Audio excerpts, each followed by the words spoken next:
Welcome back, friends, to the actuality. It's Invisible Sunday, and I'm here with three-quarters of my cast, my friends that I haven't seen in a long time because, yeah, life.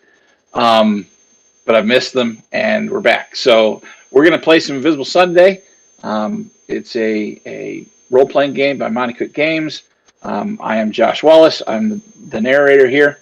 And let's go ahead and go through the cast, and then we'll do a brief recap and get right into it. Kelton, why don't you go ahead and start us? Hey, I'm Kelton. You can find me places as Fiznerax, more places soon. I am playing Billy Burrows, the Weaver who plumbs the deeps of sleep, who recently found a piece of his soul as like a crystal leaf and a weird gar. Anyway, it's a lot, but he's a lot of fun. I can't wait to get back to it. It's been way too long, and who's my victim? Who's next?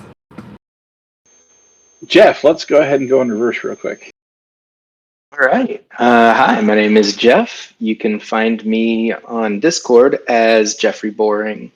I play Albion J. Finch, a currently a maker who spends most of his time with his invisible and insubstantial best friend, who is sort of a fox.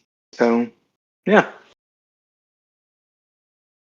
And last but certainly not least, Joanne. I'm playing. I'm Joanne. You can find me most places as Angel Citadel Joanne or Corsana, depending on where you are. Um, and I am playing Claire Thespian, a goetic who listens to the whispers. Awesome. All right. So we had a lot happen last session. Um, let's go ahead and do a recap. Who wants to do that one today? You do. I do. Adorable. How long has it been? Like a year? What? Just over a month. I was going over my notes today, and half of what I wrote down, I'm just like, huh? Because it's like sentence All right. fragments. So I'm dating Heber. I went to the Pale and picked up Leander Z. Finnerty, the English words, please, inventor of the ectoplasmic radio. And then Who is dead? Yep, with that. Went and talked to a Mukaki spa resort owner and got permission to set up the Tower of Terror. A radio broadcasting tower Yes. at the Somandric Spa and Resort. Yes. And then I bounced over to the Silver to hunt down. Oh, yeah. I went into that weird house where things tried to eat my clothes. And I threw a cube through a black portal. And then I told the Queen of Death about the black portal. And she was pissed off a lot. Thank you. That was the part I was not ready to try and recap because my notes on it are insane. So yeah, you've got someone opened a portal to the dark in the Pale, and something or someone came through. You don't know who or what. And Empress Jalad is really pissed off about it, like livid pissed off about it. And you got out of there and went to the Silver Sun before anybody could really discuss it with you, and be upset about you pissing off their Empress. Yeah, because it wasn't me. So you took Finnerty and you went to the Silver to help out Albion, who is doing what? He is working on making the radio to cast the plays while we're playing Hunt for Hide from the bad guys.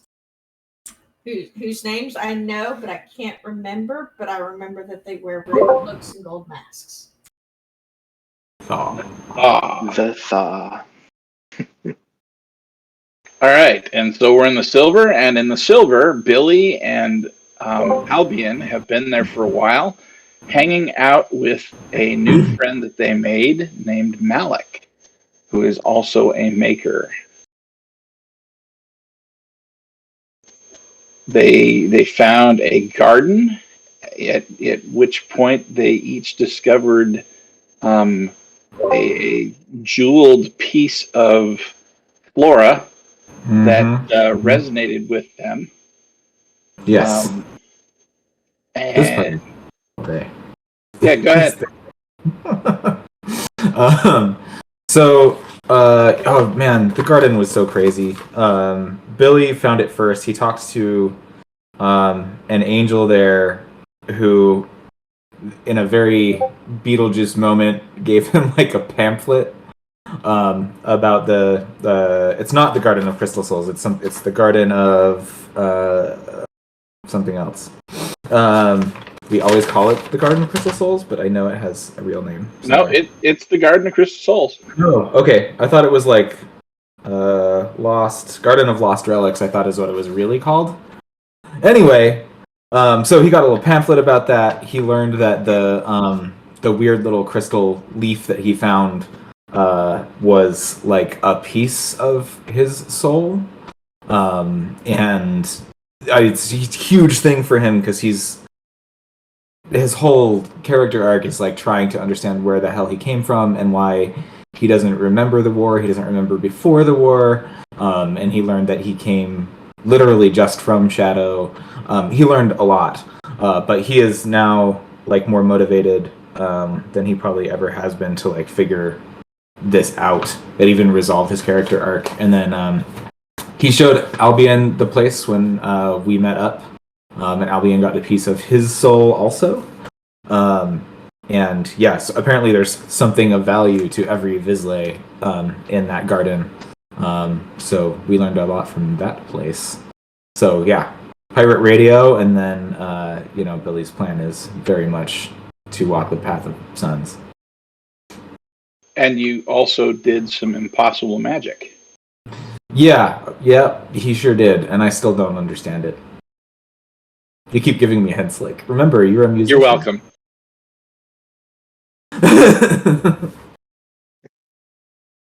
So that leads us to Albion. You have spent the better part of the last month and a half now or so working side by side with Malik, and the plans that you brought to create a portable ectomechanical radio device. And as you go back to working on that the following day after Claire and you and Billy had talked about Claire being touched by the dark. You're tinkering with it some more, and you notice that Finnerty kind of walks over to you, and he's looking at what you're doing. And he says, "That's really close, but that's not going to work." What exactly isn't going to work? Well, it's and he. So he's old. You were there the last time he got summoned, right? He looks about 20 years older than when you summoned him last time. His hair is thinner. He's a lot wrinklier, and his brows kind of furrowed, like he's trying to remember. And he says it's something to do with it needs the spark of life or something. I remember. I remember, and he kind of trails off for a second. It felt like I gave it a piece of myself when I made it last. Indeed. Well, I'll have to talk with Malik about this. And you're sure it's not this? This is according to the plans that we've been provided. Now, that doesn't mean I can't be mistaken, but No, yes. The plan, the device is the right device, and he points out little things on the plans like yes, you did this correct, and where you scratched out here and you changed it. Yes, that's correct. Somebody didn't know how to do math and all that right. And he goes over that for about 15 minutes with you, but if you turn this on, it won't reach the dead.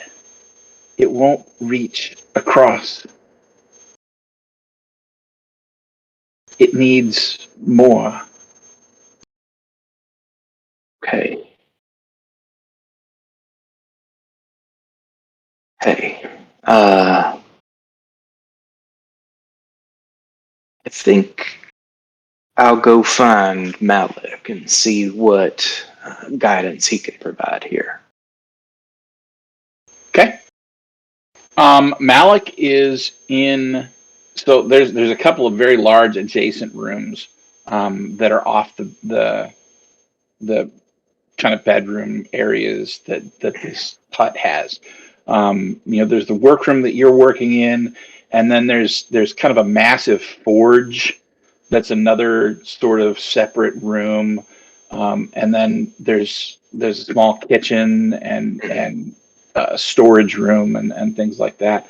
And he's in the forge, and you can hear him just banging away at some sort of large metal curved thing. He's got it over the curved portion of the anvil, and he's banging out. It almost looks like a parabolic piece of metal. Mm. And periodically he stops and he gets out some calipers and he takes a measurement, and and he goes back and he puts it on the thing and he bangs it a little bit more, and then he gets out the calipers again, and it's like he's trying to get just the exact measurement down to the thousandths of an inch off banging this thing off on an anvil. Um, Malik, no, I could come back if you need a moment to complete what you're working on. But I No, have, no, that's fine.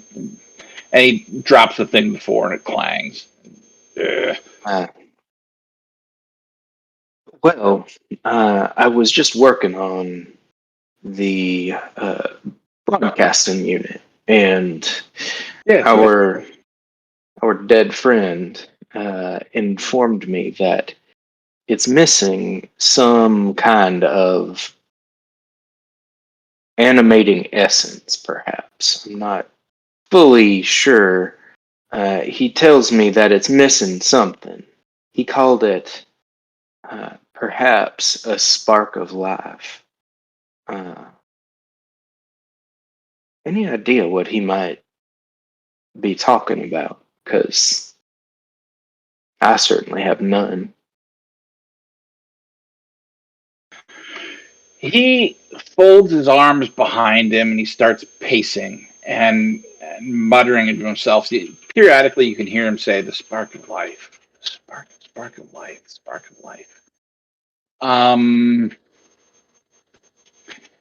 and he stops about 5 minutes later. And he looks at you, and he's got this really curious expression on his face. He says, "Where did you say you got those plans again?" I believe we got them from. Didn't we get them from Mentors? You got them from the broadcasting station. Oh, okay. We got them. Sure. We got them from the. We got them from the broadcasting station, the public radio station fade. in Saturday. Why do you ask? The broadcasting station in Saturday.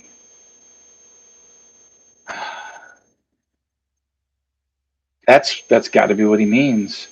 That you can only hear that in Saturday.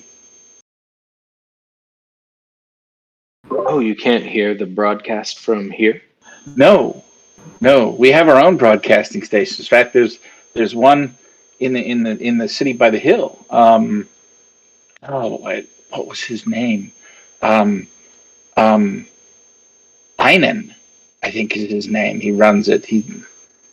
Nice old chap. I mean, I haven't talked to him in years, but decent enough fellow. But yeah, we have our own broadcasting station here. He walks over and there's kind of a similar receiver unit. It's really, really small. He turns it on. You can hear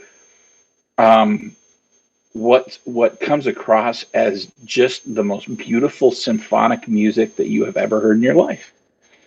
The silver, you know. Yeah. So someone somewhere is creating just this amazing, moving symphony. And he stops and he's listening to it. And you can see this sublime look on his face. And he gets really distracted for a moment. And finally he blinks and goes and shuts it off. Sorry about that. That's why I don't turn it on. It makes it hard to focus. Anyway, yeah, no. We have our own station here. I thought you knew.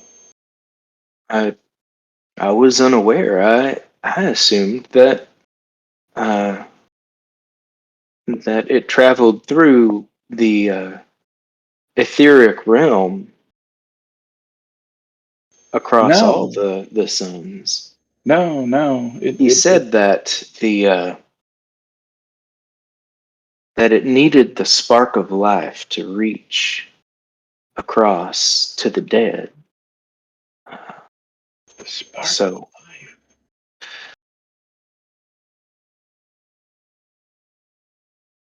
he also said something that disturbed me a bit. Hmm? He said that in order to make his device work, he had given a piece of himself, which wouldn't trouble me so much if he were altogether whole. But he does not seem like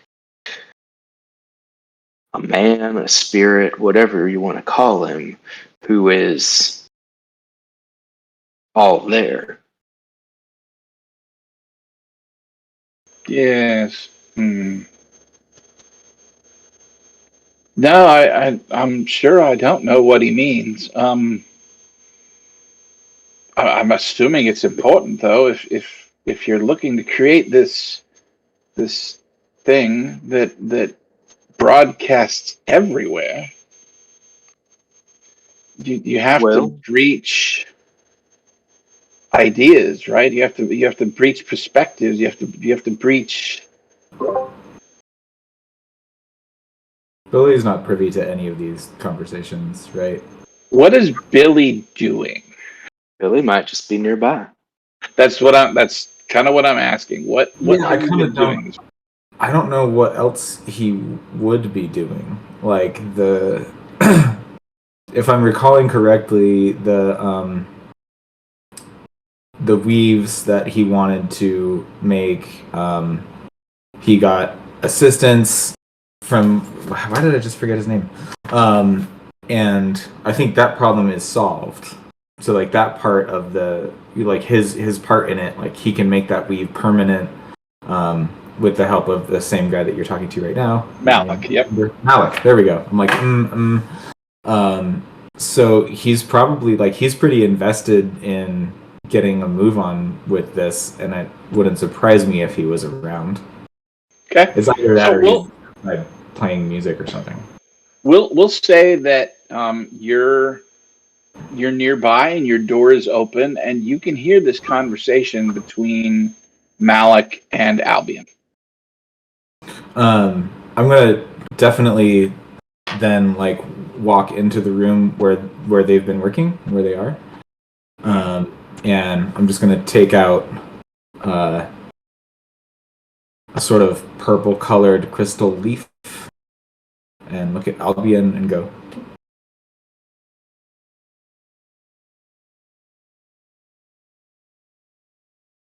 busy yourself, right? It's dangerous to be just when I found it to use it up. His is still glowing. Whose? Billy's. Oh, Yeah, he didn't use it up. It's just it resonated when. So I don't know if he told you about it or whatever, but I'm assuming that eventually came out. When he was doing his musical casting, it wasn't that he used that piece of his soul up. It's still glowing. It's still very viable. It just happened to resonate with the trumpet and his heartbeat at the same time. I see. So you think this might be, and I reach down into my pocket and I pull out a small metal container and press a little button and it pops open and I pull my pedal out and I say, you think this might be the key to powering the device? I mean, it certainly tracks. It's a piece of you. It's a spark of life. Spark of something. This- Yes. Mine works more like an amplifier. It's I can still feel it. It's still here. Well, perhaps that's the answer. Malik, no rush. You're clearly in the middle of something, and I do not want to get in the way. I know what happens when you leave works unfinished for too long. But when you have come to a stopping point, if you could assist me with this, I feel like a soft touch might be important when utilizing something like a fragment of my own soul. I definitely don't want to consume it or harm it in any way. And then All I right. put it back into the container and snap it shut and stick it into my pocket. Okay. I'll tell you what. Give me 30 minutes, and I'll be in there. Wonderful. 30 minutes it is. Billy, if you'd be so kind as to join me and just walk me through exactly how you used yours, and maybe I can get some ideas. Okay, I might need a little GM assistance on this. I don't actually want you to explain that to me. Okay. I just want you to join me, and then I want that to happen off screen. Yeah, I'm not gonna do it in character. It was like, I'm trying to create this bizarre weave that I like shouldn't even be able to make because the threads like don't gel with each other. Like one is, I'm not supposed to be able to combine them. and also trying to make it permanent. And so I was able to, like, Billy's trumpet is kind of a focus for his weaving, and then he was able to sort of feel the little soul fragment and like use it to break the rule or bend the rule, and make it work. And as a side note, that trumpet was also glowing. Oh, interesting. That makes sense. I mean, why does a broken trumpet play perfectly in the actuality? Well, remember what's the trumpet? Yeah, it's my shadow memento. It's your shadow memento. Yeah. I think I has 2 pieces of my soul. Now you're cooking with gas. Yeah. Things are starting to fall into place slowly. So, Claire,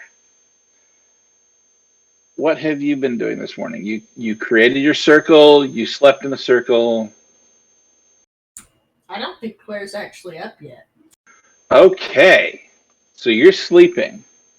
I mean, if you take how much she did, plus how many spells she cast, and then dealing with the weird bull stuff in the Pale, I don't think she's awake yet.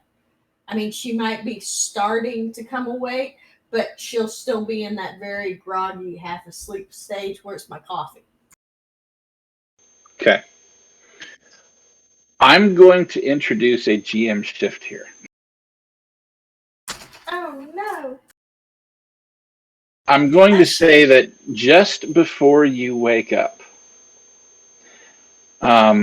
you were having a dream. And so, when you wake up and you're able to keep a piece of that dream with you and see where you were doing and what you were doing. This is like that. You were dreaming that you were back in the shadow. And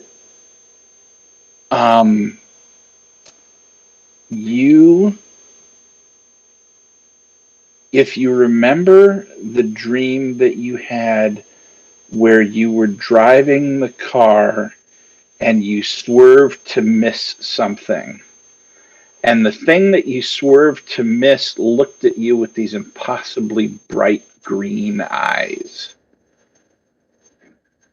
Do you remember that? Yes. Okay.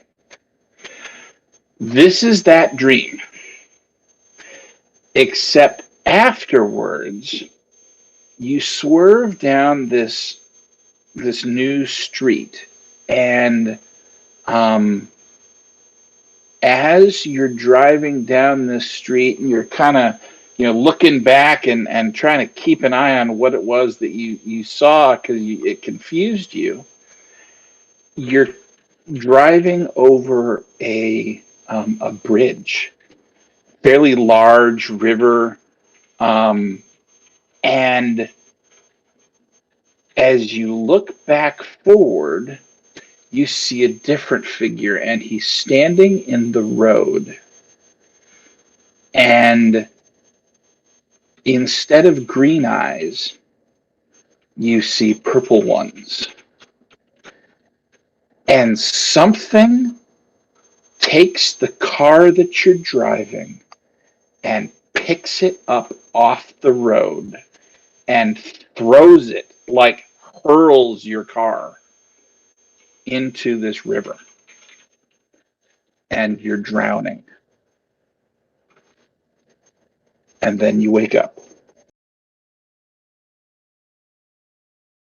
That is very disturbing. But yes, Claire will wake up at that point, gripping her throat. And coughing as if trying to breathe through water.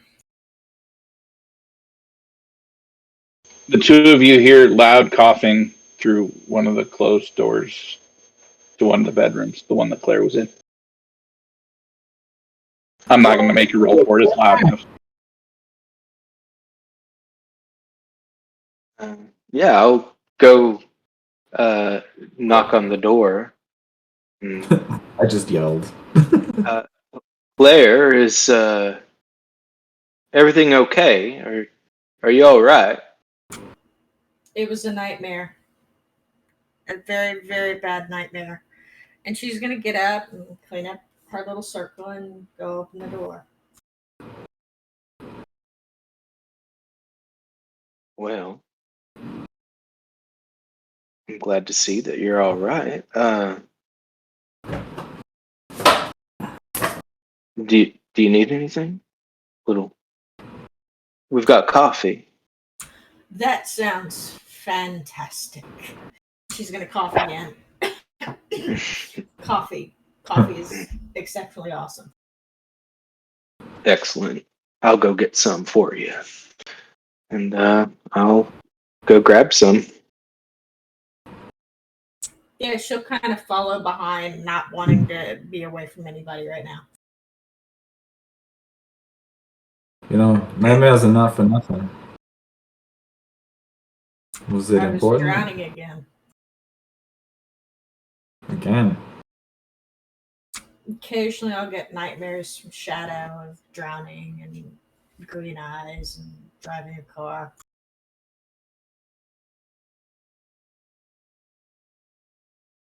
Green eyes. What do you mean, green eyes?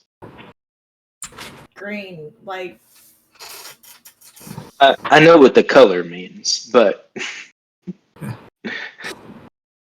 where did the green eyes appear in this dream? in front of the car. It's like a figure, and all I see or notice is big green eyes, like the color of emeralds when the sun comes through them. And then in this one, I swerved to miss it, and I'm on a bridge, and I keep looking behind me, and then I look forward, and then there's another pair of eyes, but these are purple, and then the next thing I know, I'm in the river drowning. Okay, couple quick things. Normally, when you have that dream, it stops at the swerve. Okay. Okay, and Claire's not going to tell them that normally when she has the dream, it stops at the swerve. I'm She's just playing making it cool. sure Joanne knows. Yes, Joanne comprehends. Okay. Claire is not going to mention that because Claire is very confused and is like, the fuck, man? Got it. And then the second thing, when she says purple eyes, you, Billy, get really, really, really uncomfortable.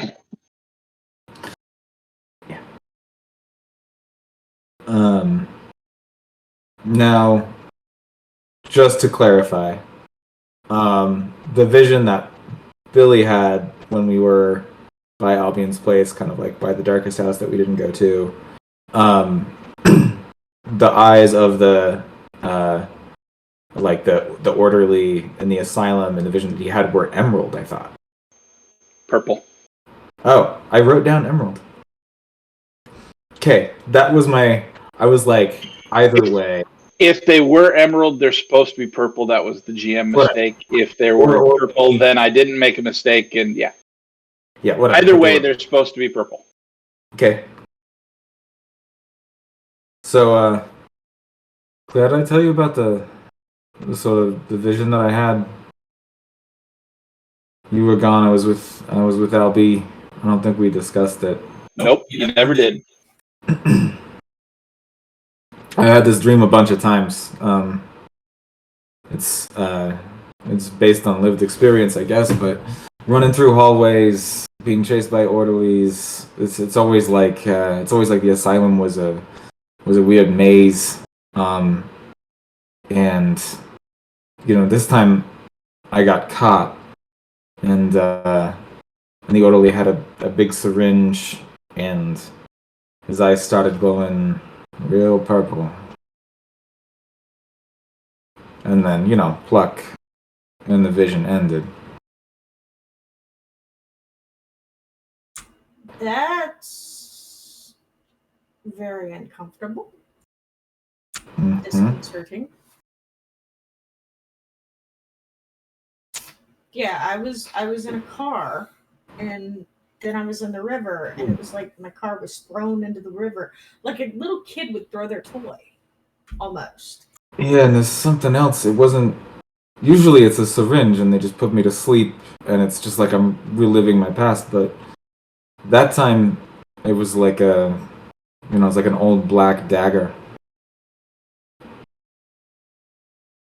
So when we this purple dude shows up, this purple eyed dude shows up. I vote we kill him. What do you think? Hmm. Let's at least make him uncomfortable and see what the hell is going on. I'm down with that.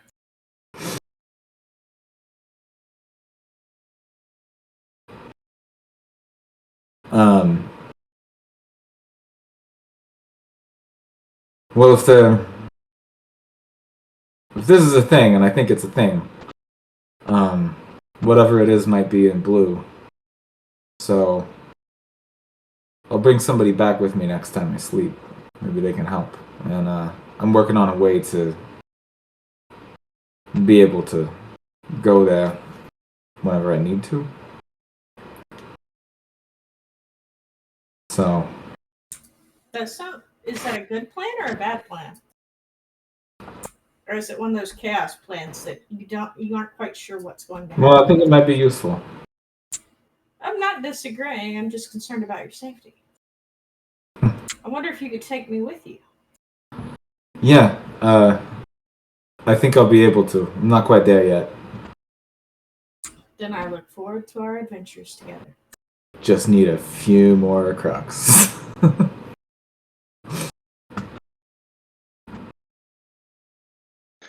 All right. So half an hour goes by, and Malik walks in from the forge, sweating and looking tired, but also satisfied at the same time. Uh, Finally, you finished. yes. Well, that's great. I Well, hate what doing was it you were Bezier making? curves. It's a contract for someone in the city on the hill. They needed a housing for a particular experiment they're working on of some sort. I don't really know, but they had to. It was a very specialized looking housing with lots of Bezier curves, and I hate doing those, especially on an anvil. It's a lot of talent you got there. Well, suppose it's a lot of skill. Uh, well, I appreciate you coming in and helping here. Now, I start pointing out all of the things that I've done around the power source, and uh, based on what we discussed earlier, uh, and what our friend told us, I'm thinking maybe the I feel as though I have to invest this with some part of me that understands how it works so that it can keep it running properly. My concern is, uh, in order to invest that much of myself, I'm going to have to leave a little something behind. Possibly.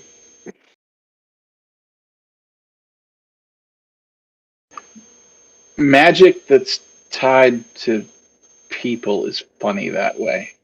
Sometimes it asks for some of us, and sometimes it asks for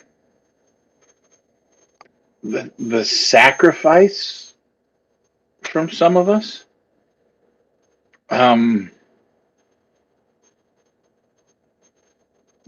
Sometimes it actually collects, and sometimes it's just making sure that we're willing, I guess.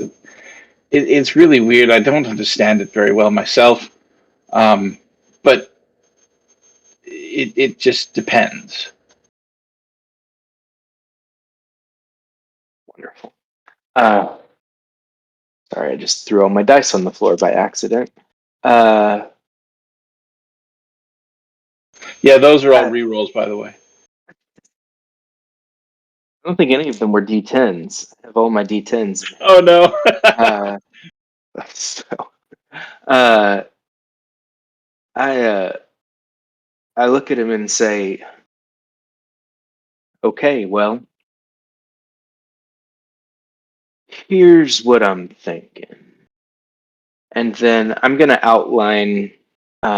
Essentially, I'm going to outline all of the connections that I'm going to make between my soul and the components of this device. And having looked at the device and having conferred with, I can't remember his name. Phineas? No, that's someone else. Oh, the dead guy. Finnerty? No. Finnerty. Finnerty. Having conferred with Finnerty, asking him a few little follow-up questions after I spoke with Malik, I think that in order to open the connection between the suns for these devices, in order to make the broadcast move across the suns,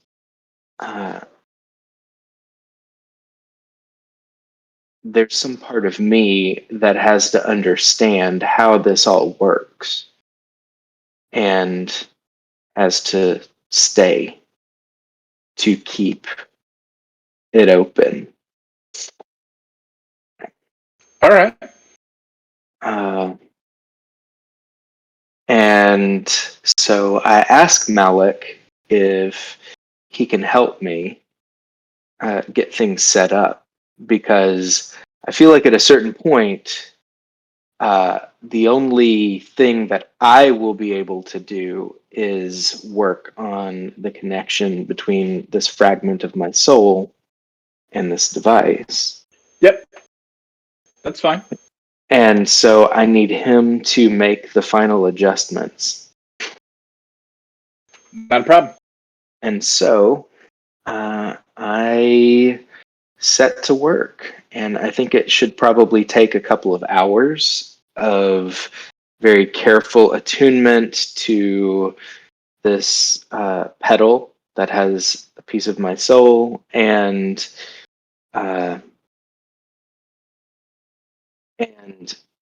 working very closely with Malik to get everything fine-tuned. And I'm going to try to take a sliver of this piece, this fragment of my soul. I'm going to take the tiniest sliver that I can, but I will be placing that into the power source and investing it with all of my understanding. Okay. So that the power source will hold, and that the power source will have just enough of the spark of life, of intelligence, of understanding, so that this will hold the connection open between the different powers. Okay. So here's how we're going to simulate this. All right. You're going to make a sorcery check. You're going to tell me how much sorcery you're going to be using to do this. Okay. And Malik is going to give you an assist. Okay. So go ahead and tell me how much sorcery you want to burn to do this. Currently, I think I would use as much as I can. I have 7 sorcery available to me. Okay. Then you're going to roll 2d10, one sorcery, one mundane, and tell me what you get. All right. Roll high. I love getting to use my real invisible sun dice. The only game I get to do that. Well, I didn't roll high, but I rolled consistently. I got 2 2s. Oof. Okay, so let's see here. I wish I could assist so bad. 7, 8, 9. Would Claire be able to assist with her knowledge of the whole partials, like her dealing with ghosts and demons and spirits? I have a really solid argument for a Billy assist. I know the argument for the Billy assist, and I'm going to agree to that. I'm trying to figure out if Claire's going to be able to assist too. Yeah, you can throw one at it. Okay, I'm gonna throw one at it. And I'm gonna play my favorite die. Billy, you can assist too, and you're going to help more. Mine would be a weave of, like, I think that what Billy can do is help take this, like, tiny little sliver off delicately by weaving together destruction and subtlety. And that would be... Well, that, and you've actually done basically what he's trying to do. Yeah. So, with the 3 of you assisting him, I'm going to say that you managed to get it done. So, here's what happens. As you are, Billy, as you're weaving and you get the tiniest sliver off of this flower petal that Albion's got, and it floats, and you can see it beating. And Albion, it's beating in time with your heart.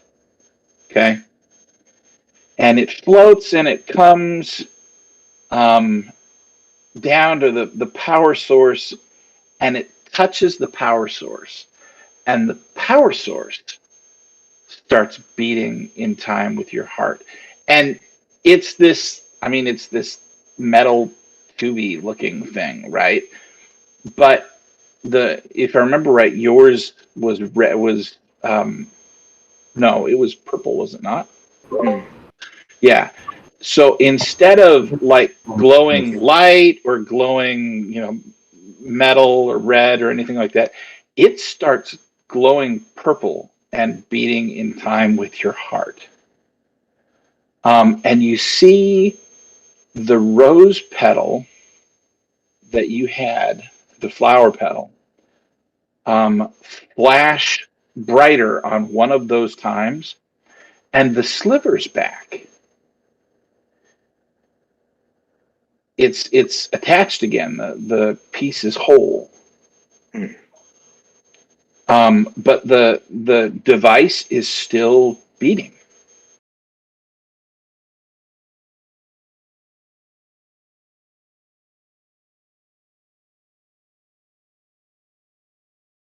Well, that seems weirdly ideal.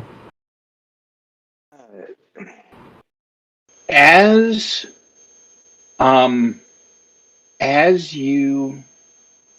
that happens, Albion, you are suddenly utterly exhausted, and you thump down on the floor, still sitting but completely dazed.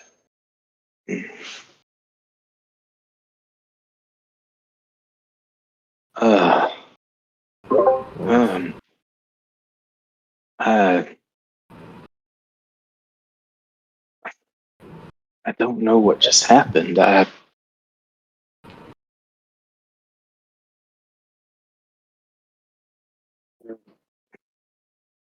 What did What did we just do exactly? I think you used whatever weird little piece of your soul that is to make the broadcasting system work so that it can reach other suns. I think it appears to be working. I don't know, isn't it? That sounds right, but I don't remember how this thing does work. And I'm the one that made it work, huh?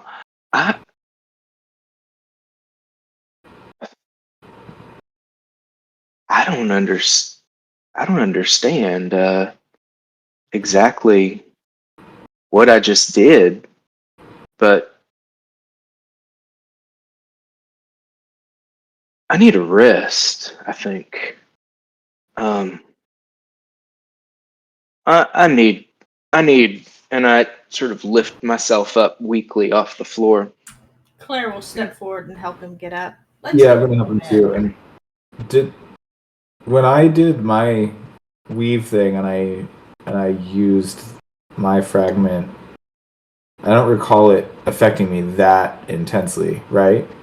I know there was I felt like an aftermath, but this seems a bit. This is way beyond what you did. Yeah, because it's like permanent. Your thing is permanent, but it's permanent in a different way. Yeah. What I'll say is that the two things that you did asked different requirements from both of you. Almost as if the magic, how do I say this? Almost as if the magic was alive and knew what to do. For all you know, it might be. I guess the Vances were right about something. Yeah, so Claire and I are gonna help him to a bed, and then I'll just use my ability asleep or awake to instantly put him into a peaceful slumber. He will gladly go right into that.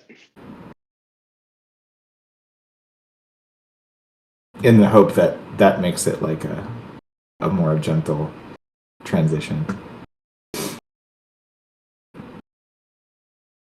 All right.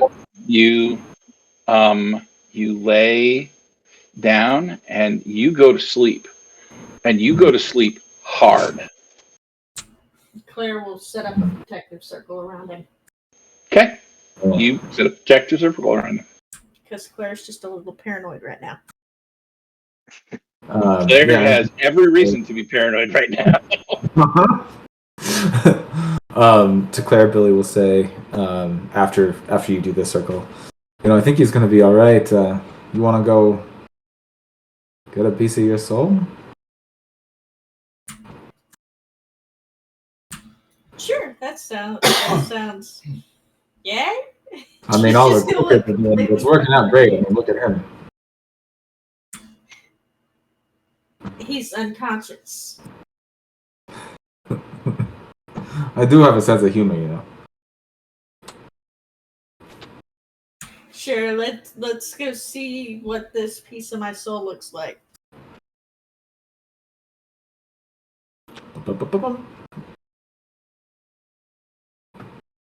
He's looking in his notes. Mm-hmm. So, Albion's resting. We'll head back to the garden. You head to the garden. You got to do it, When in the silver. Yep. top 10 things to do while you're in the Silver Sun. Get a piece of your soul. That's fabulous. Travel guide. Uh-huh. Saturday edition. Okay. Okay.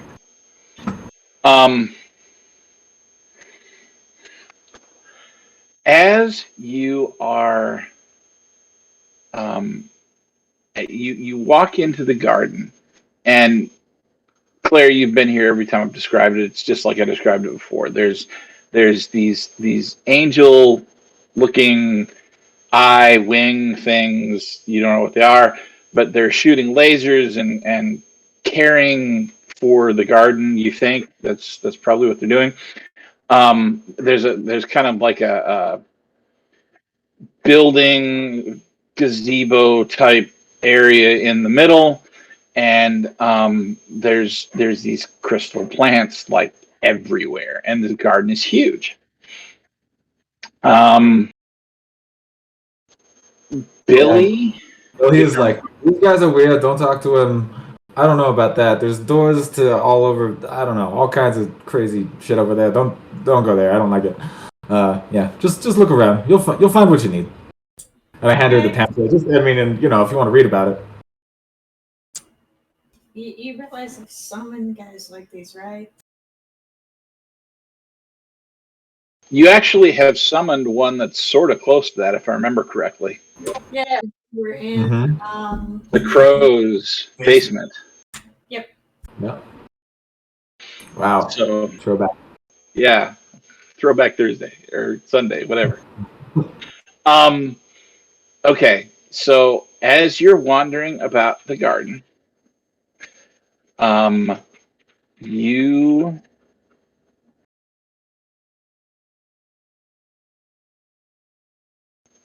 avoid the angels, and they don't seem to take any notice of you. It's fairly empty.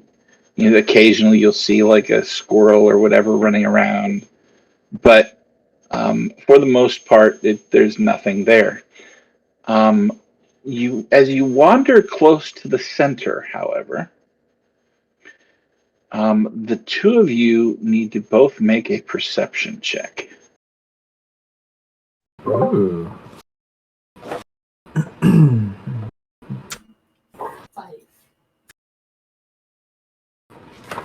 One of these days.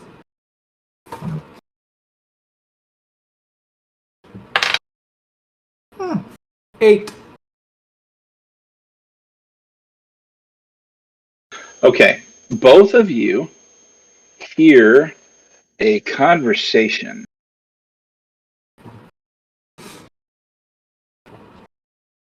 And it appears to be two men. You can see them. They're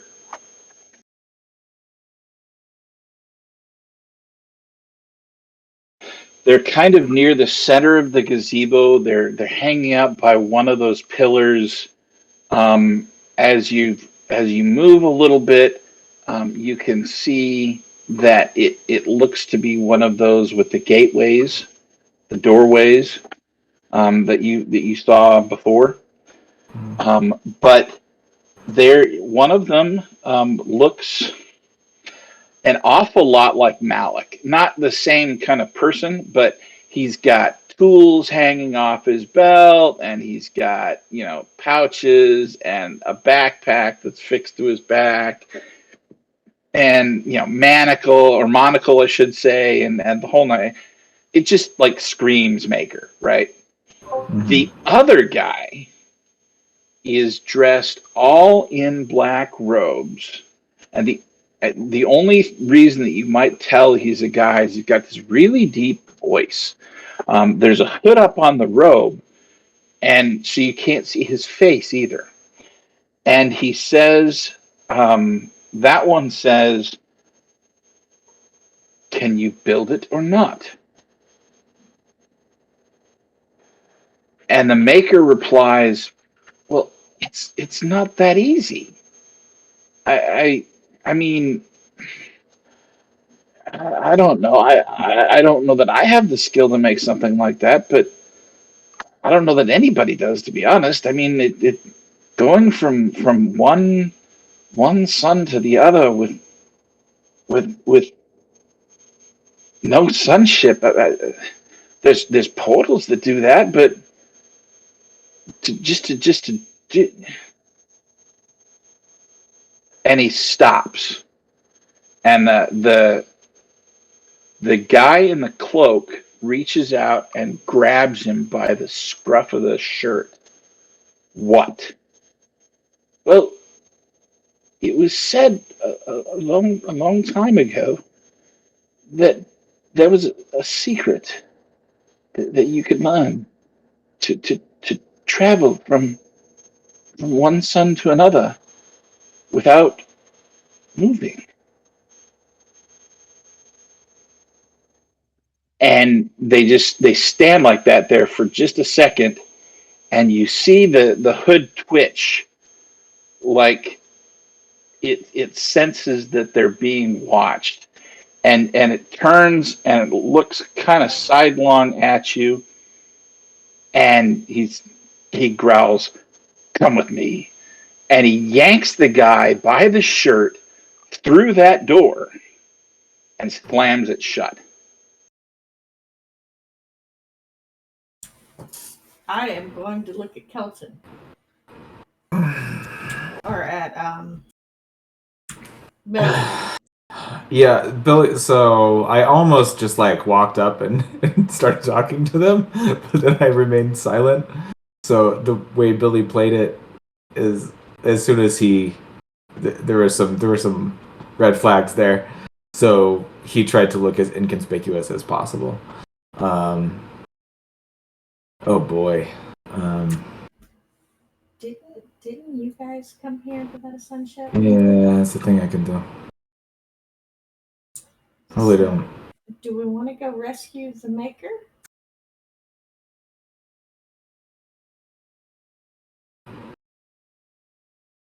As a side note, you did not see what was on the other side of that door. Mm. Yeah, but I don't have So I messed with this place for like a while. I hung out here for quite a while, and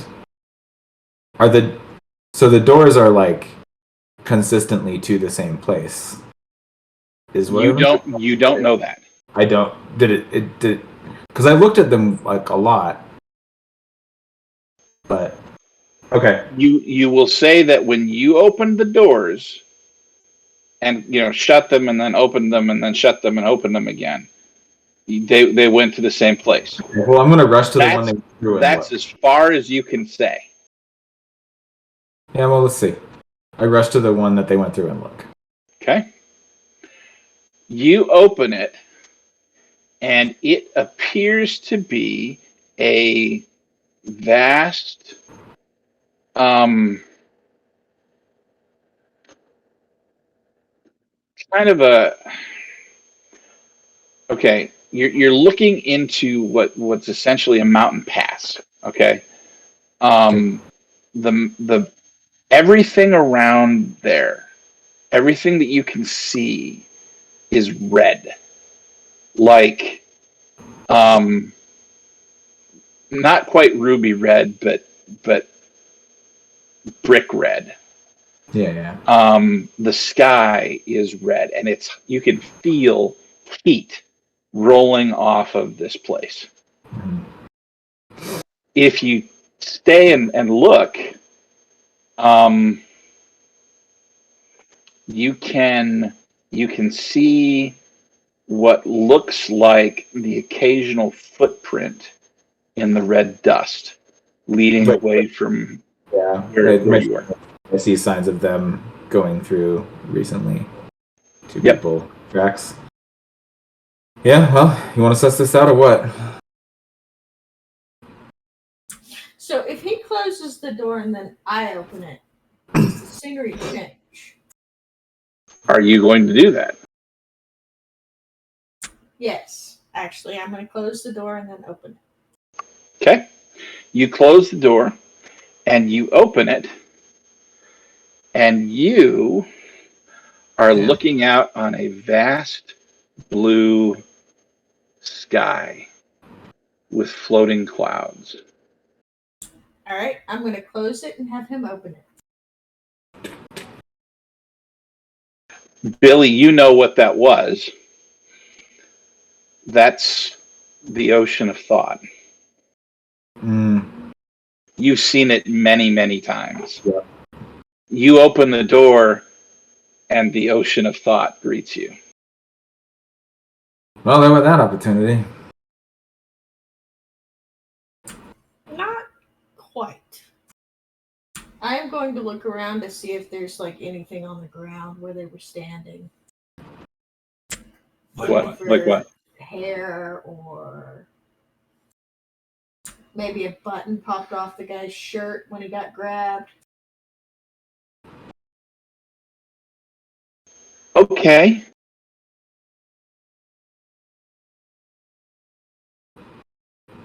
Yeah, give me I'll help her. Like sure. This isn't Give me a search check or a perception check. Yeah. I'm gonna throw a thingy at it. Yeah, that's how I'll use a hidden I'm knowledge. gonna throw a Benny at it with. I'll drop a hidden knowledge on it to help. Okay. What kind of hidden knowledge are you going to drop?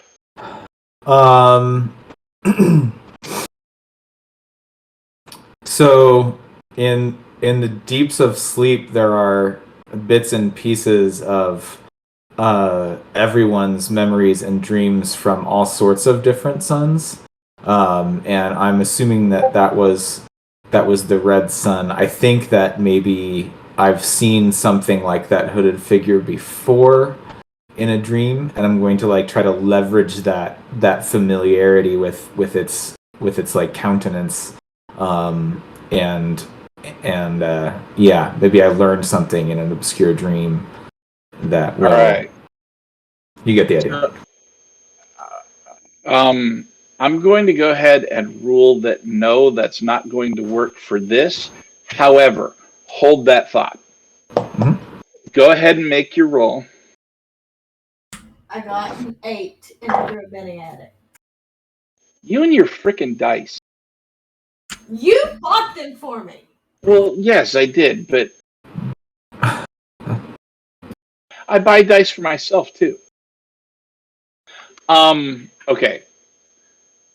You look around and sure, you find a button that was from his shirt because the other dude got violent with him.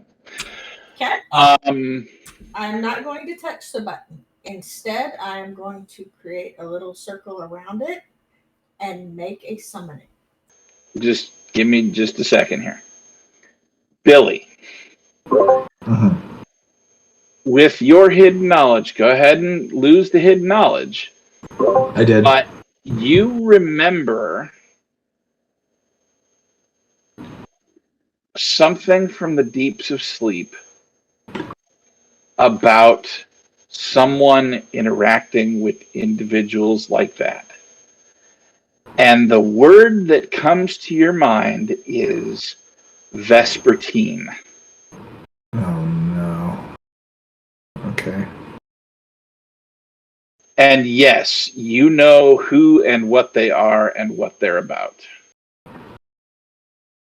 Yeah, you want to give me a refresh on that because it's been. They are into anti-creation, and they really, really like the dark, and yeah, they're fun sort of people.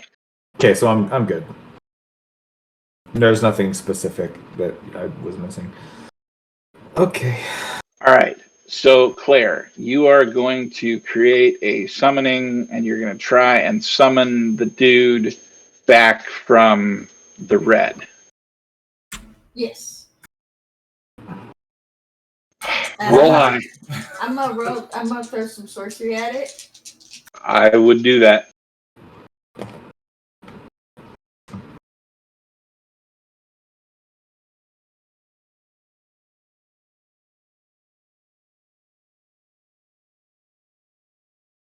Yeah, I got the sorcery. I'm gonna throw 2 sorcery at it, and I'm rolling The die Two and my dice. dad's.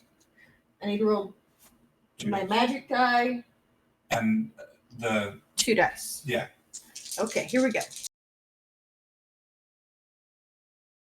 Oh shit! I got a 9, a 7, and a 2 on the magic dice.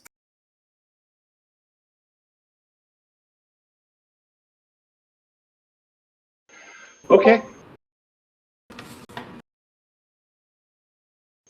You you cast your summoning, and this guy appears. When he appears, you notice that the clothes that he was wearing and the things that he was carrying are considerably more deteriorated than they were when he left. Almost like something had aged them a lot He's okay. magically. But he's okay. He appears to be okay. He's got his hair is kind of disheveled. He's got a wild look in his eyes, but he's okay. Bibbidi bobbidi yoink!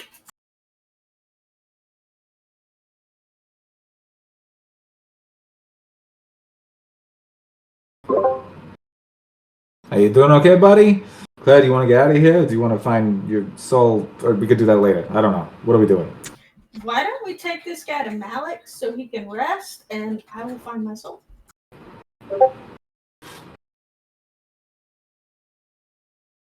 So, on a scale of 1 to 10, how pissed off is the other guy gonna be?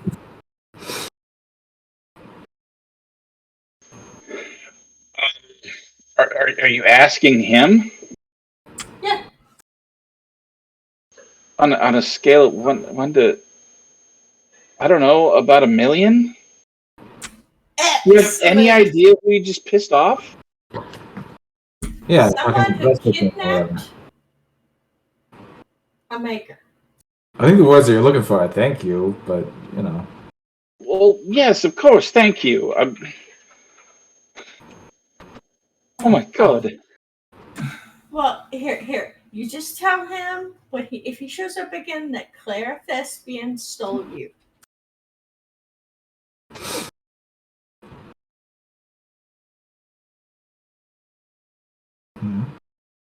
Your heart right out of your chest, you mean? Oh.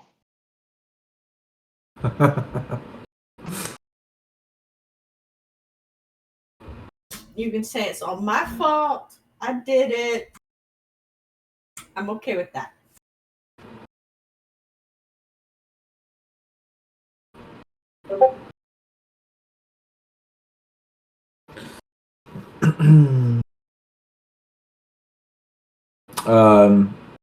Okay, Billy's gonna start a weave like immediately.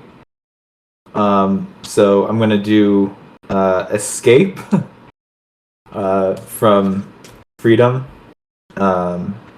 and deception from moonlight, and move us out of here quickly without leaving any trace that we were ever here.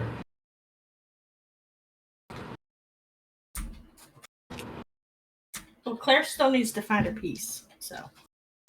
Well, no, that's what he asked. Do you want to do that now or come back and do it later? Because we might just want to come back. Or I can take him. Why don't you take him and I will find my I can soul. take him and then you can return like nothing happened. Yep, sounds good. Okay, so that's instead same weave.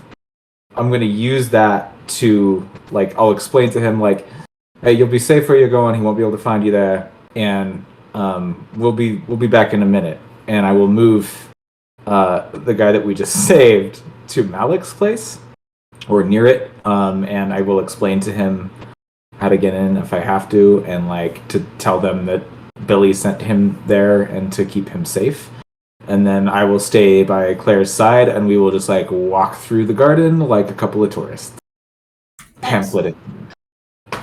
And I guess I'm gonna put some sorcery into that buddy.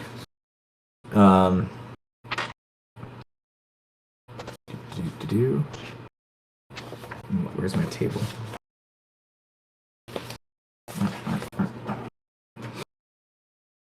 Whoa! No.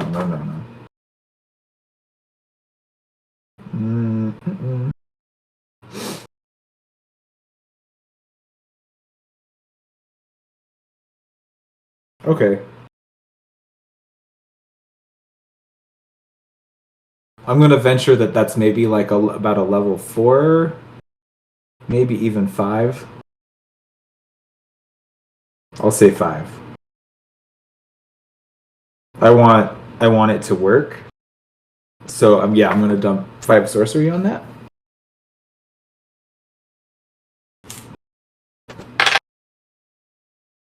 And I get 6 on magic die, 5 on mundane. Plus the 5 sorcery. Okay. So you do what you're doing. He makes it. He's back at Malik's. You are with Claire, and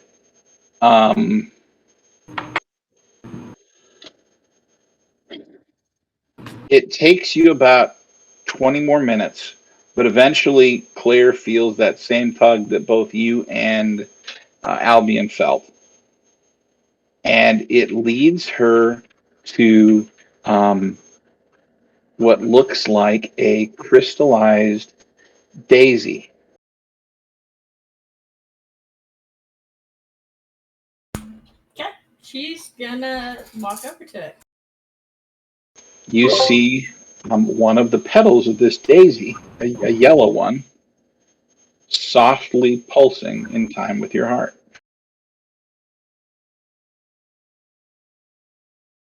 Okay. I am going to carefully collect the entire daisy. Okay. You reach to collect and break off the I'm assuming at the stem, right? No, I'm gonna try and dig a little hole around it and collect all the roots. I'm gonna try and keep the daisy alive.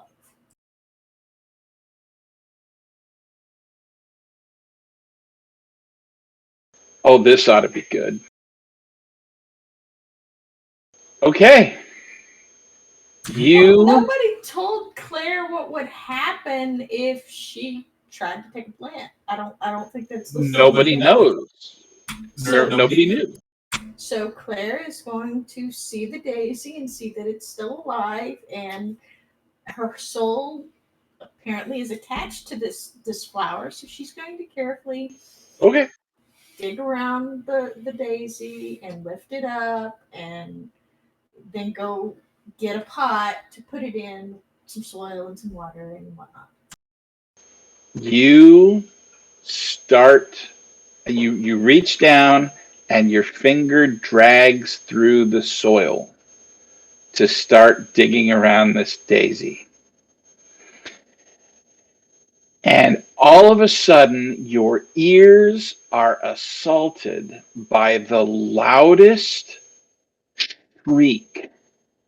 Not even just a shriek, a cacophony of shrieks that you have ever heard in your life. Ow. Make a dodge roll. Oh god, I think you pissed off the angelic gardeners. I got a 5. Yeah, that's not enough. Okay. So make a note. You will not be able to hear anything for the next 24 hours. I don't like it. You turn and you look, and all these nice little cloud-like angelic things with eyes and wings, they all turn on you. And the clouds are dark, and the eyes are blood red, and their wings are extended, and you can. It's not. I mean, it's not like feathery wings, right? There was metal to these wings. You can see them when they're extended. That all the plumes are like razor sharp, and they start moving towards you post haste. Claire is going to Well, slowly just lift put that her back in hands the up. maybe. Like, I was just touching. As you take your hand away from the dirt, they stop. They don't back down. They don't change. They stop. She'll back up a little bit and keep her hands away from the dirt. Okay.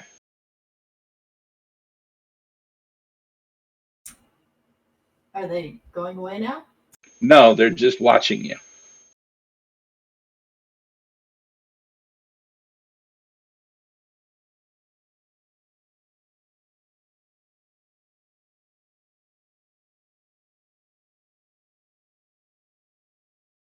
I don't even know. Claire is going to reach out and gently pat the top of the plant, like she's petting it. They don't move. Something tells me you're good to grab the pot that belongs to you. I'm going to touch the petal that belongs to me. They also don't move. I'm going to pluck the petal that belongs to me. Nothing happens. And then I back away. You All right, can see. Yeah. You can see each of them. The cloud slowly begins to clear. The red fades back to a kind of a sky blue. They don't turn away from you. They don't stop watching you. But they're not. They no longer look like angry biblical angel nastiness. They don't look like they come bearing responsibility. Yes. Okay, yeah, she's gonna just, put it in her pocket and lead Billy from the garden, rubbing her ears.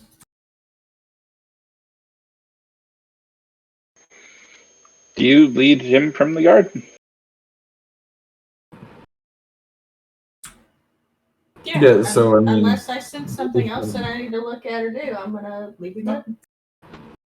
No, I think we need to get out of here. I mean, it doesn't take long for Billy to figure out that she can't hear anything. That's concerning. Yeah, I figured but she's gonna thing one say is to head home. The Yeah. weird thing is, Billy, you didn't hear anything. Mm, Like the shrieking, none of that. right. You saw them angry, Yeah. but you didn't hear anything. Yeah, Not but I think it's weird. Yeah, she will announce probably in a very loud voice because now she has no way of knowing how loud she is. I'm deaf now. They were pissed at me. Yeah, I gather that much. Let's just get home. All right, you head back to Malik's, and that's where we're going to take our break. Guys, thanks for joining us so far. Stick around. We'll be back in about 10-15 minutes, and we'll talk about what happens after we get back and see what's going on with Albion.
Welcome back, friends. Appreciate you hanging with us. It is almost evening in the Silver Sun as Billy and Claire escape the Garden of Crystal Souls and the wrath of the angelic guardians there, and head back to Malik's hut. And as you head back to Malik's hut, we're going to go ahead and we're going to draw a card. I did cast a spell.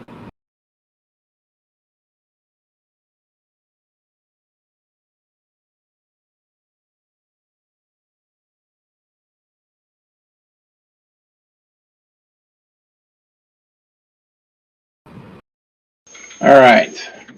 We have, it's not on the overlay, but we have the cat. That is notions, cat's clock, wind, means solitude, curiosity, cleverness, and dexterity. Cats see much. They prowl about or simply find a good vantage point and watch and sleep. Should something really catch their eye, however, they move to investigate. Curiosity killed the cat, as the saying goes, and it's true. But cats have 9 lives, and thus they can afford a little curiosity. The cat is the companion of the notions family. It watches over them and sometimes even protects them.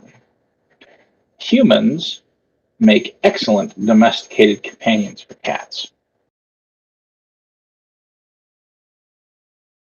All right, so you return to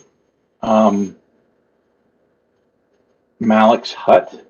Malik is in the forge working again, doing something else, and I need both you and Claire to make a perception check. Okie dokie. I got an 8.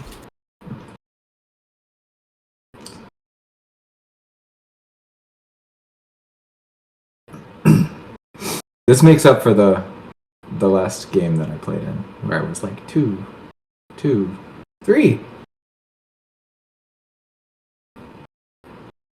So what do you got? 9. So 8 and 9.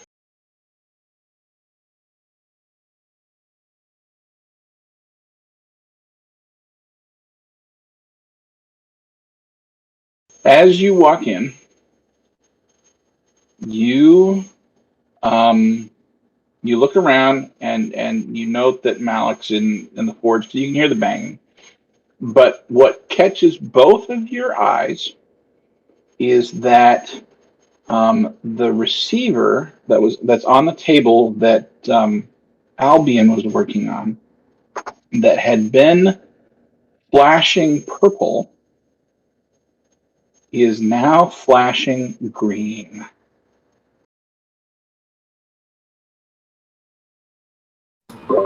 You know, this whole purple and green thing, I mean, it's... You know what I mean?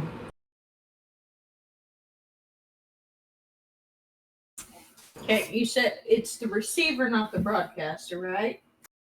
Mm-hmm. Sorry, the broadcaster. Oh. The thing he made. Mm-hmm. Yeah, because you keep calling the thing he made a receiver, and it's like that's. Does it go out or does it come in, or is It it goes doing out. both? Transmitter. Broadcaster. All right, we're gonna need a receiver belt, aren't we? Standard No. receiver would work. Okay, I'm gonna go and do I see the other dude that we rescued? Yeah, first things first. You do not.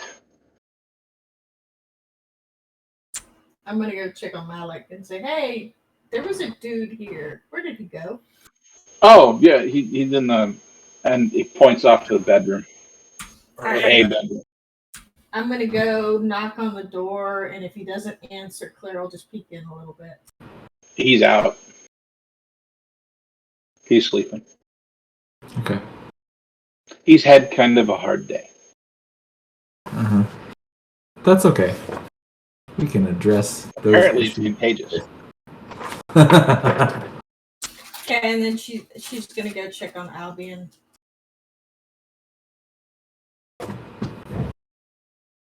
Yeah, I'm gonna. My first thought was to check on him and then check on Albion, so I will go with her.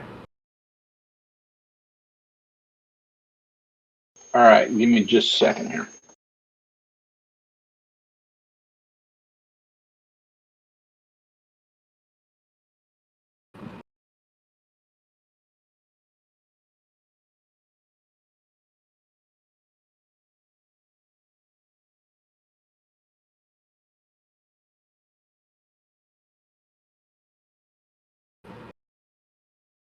Mm.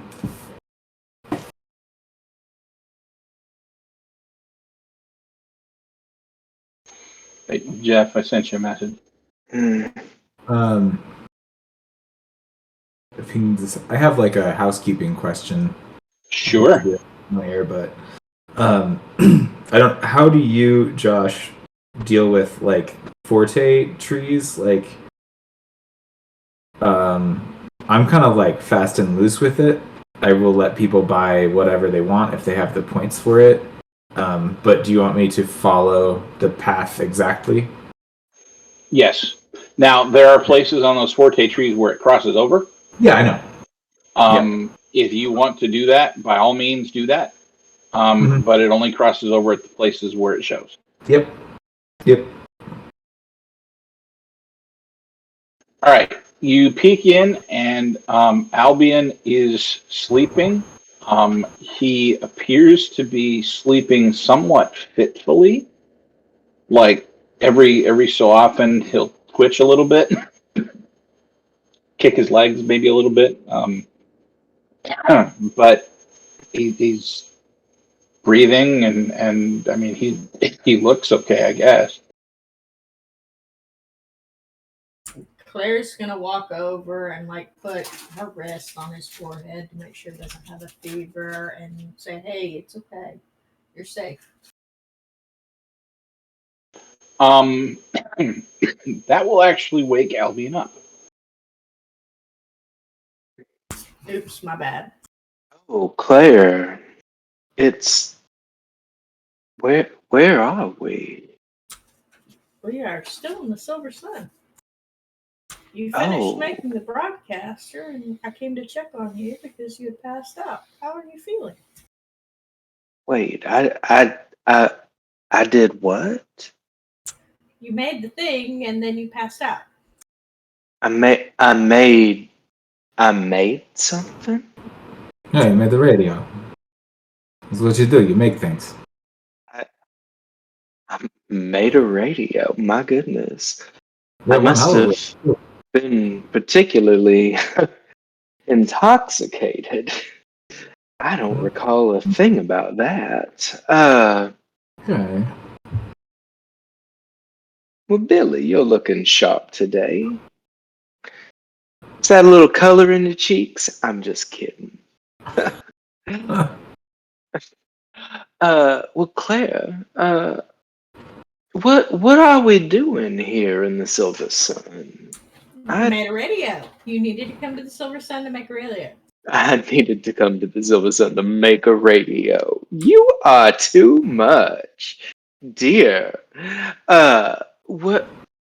I, for the life of me, I can't remember anything about coming to the Silver Sun.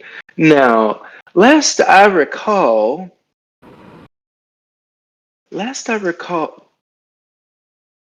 no, I do remember being here in the Silver Sun. I found something, didn't I? I found something, and reaches into his pocket and pulls out a little silk pouch and opens it up, and inside pulls out a little petal, a little crystal petal that is scarlet, and says, "I found this, didn't I?" Well, It's be. scarlet. It's green. Oh, it's green. Well, I'll be. And places it back into the pouch and pulls little strings and sticks it back in his pocket and says, "Well, is there anything else that you two were planning to do while we were here?" Billy, you are 100% sure that the piece that you took the sliver off of was purple. Yeah, it was purple. Mm-hmm. Claire, you remember it being purple. It is not. It's green. She was present for the whole dissecting it thing. Yeah, there's no way. It is. It is not purple. It's green now. Yeah, Claire is Well, this is going happening. to study Albion for a long time. He's still in the protective circle. And she is going to start chanting and cast banishment. Okay. Really? Obviously, if he's not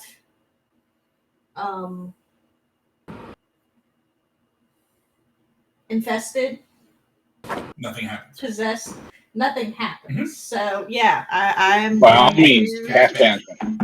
Yeah, she casts banishment with a 6 on the die and a 0 on the magic die. Oh, that's a flux, honey. Oh my goodness! Yeah. I need to get a book. I'm so excited right now. I think Albion's about to have a mustache. A big curly red mustache. And tickles.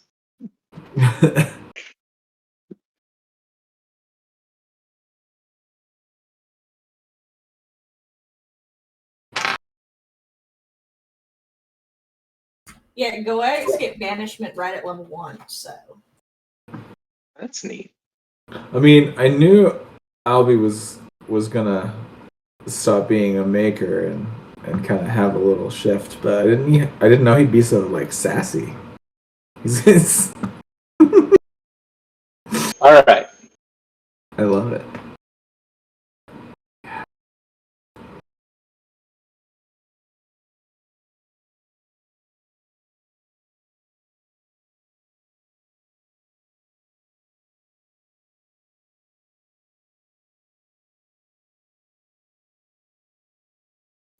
I don't like that look. Stop it.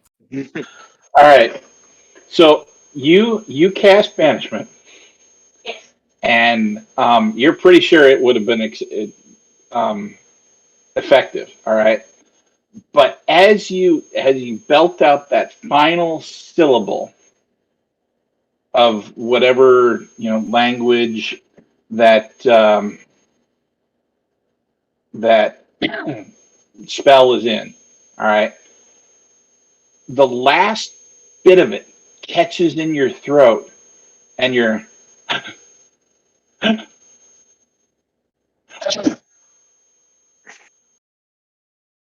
and you sneeze, and then you do it again, and you can't stop sneezing. Also, she didn't hear anything that Albion said. No, yeah, no. She's not hearing anything Albion is saying. She's just wait. That's supposed to be purple, not green. So she's casting the spell on instinct of oh shit, here we go. No, that was my I'm own deaf realization. and It's sneezing. funny to me. Yes, you are deaf and sneezing. Deaf and sneezing. Uh-huh. Oh boy. Yay, Flux. Oh. Guys, it's session 16, and it's the first time anybody's rolled a Flux. This is Really? That man. Okay. It really is, huh? Okay. This is pretty Nice. freaking awesome. I've actually gotten to use that table now. I'm so excited.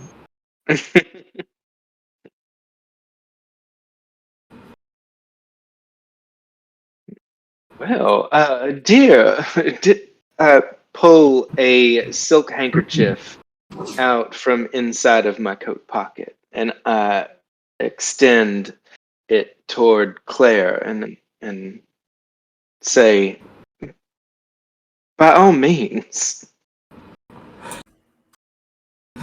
She can't hear right now, just so you know. Well, she still can use, and I just hold the. There's some weird angelic fuckery go. I don't know. Maybe I could fix it. Claire will take the handkerchief and give him a thumbs up, and then Sneeze again. cover her face and mouth. Like the handkerchief's now a bandana, and just keep sneezing because it's not like she's actually expelling anything. So now, Billy, you said we're here to work on a radio. That sounds like revolutionary. You built a radio that will transmit a signal between suns to like anywhere you want it to go. You already did it. It's done. It works. You are too cute. But you know, if I built a radio, I feel like I would probably recall. But if you say I did it, hun, I did it. I did it. I believe you. Yeah, you did. It's right out here. It's just in the other room. I step into the other room and I say, "Well, actually, look at that. Yeah, now that is an aesthetic marvel." So nothing happens when he steps out of the protective circle? Nothing. So, now I made something. I've made many a dinner, but I don't recall making a radio. I certainly don't recall that exquisite piece of equipment. But, well, I suppose if you say it happened, it must have happened. This place is full of chaos and wonder, isn't it? But, I just don't recall. Now, are you sure you're not thinking of a maker? Oh yeah, you were a maker. You've been a maker since I've known you for months. You've always been a maker. Close to a year, actually. Yeah. Friend. A lot of downtime. I never, ever stepped foot inside of a maker's workshop. When I got here, I heard about the orders this, the orders that. Well, I took plenty of orders when I was in Shadow. I was done with that, so I've just gone my own way. You know this about me, Billy. No, I really don't. I don't understand. You gave me this ephemera. I wasn't thinking ahead, but yeah. Yeah. Well, you made this for me not even that long ago, but I'll do my best here. So we went to the Garden of Crystal Souls or whatever the hell it's called, and you found a piece of yourself. It's that pedal. It used to be purple and green. I don't know what's up with that. You used that to finish the radio that you were building, right? And I think I'm getting the sense that you kind of, I don't know, you had some sort of breakthrough. Maybe you're closer to being your true self, or maybe you're just weird. I don't know. Kind of waiting to see how that plays out. Claire will announce loudly around sneezing that he is not possessed. And then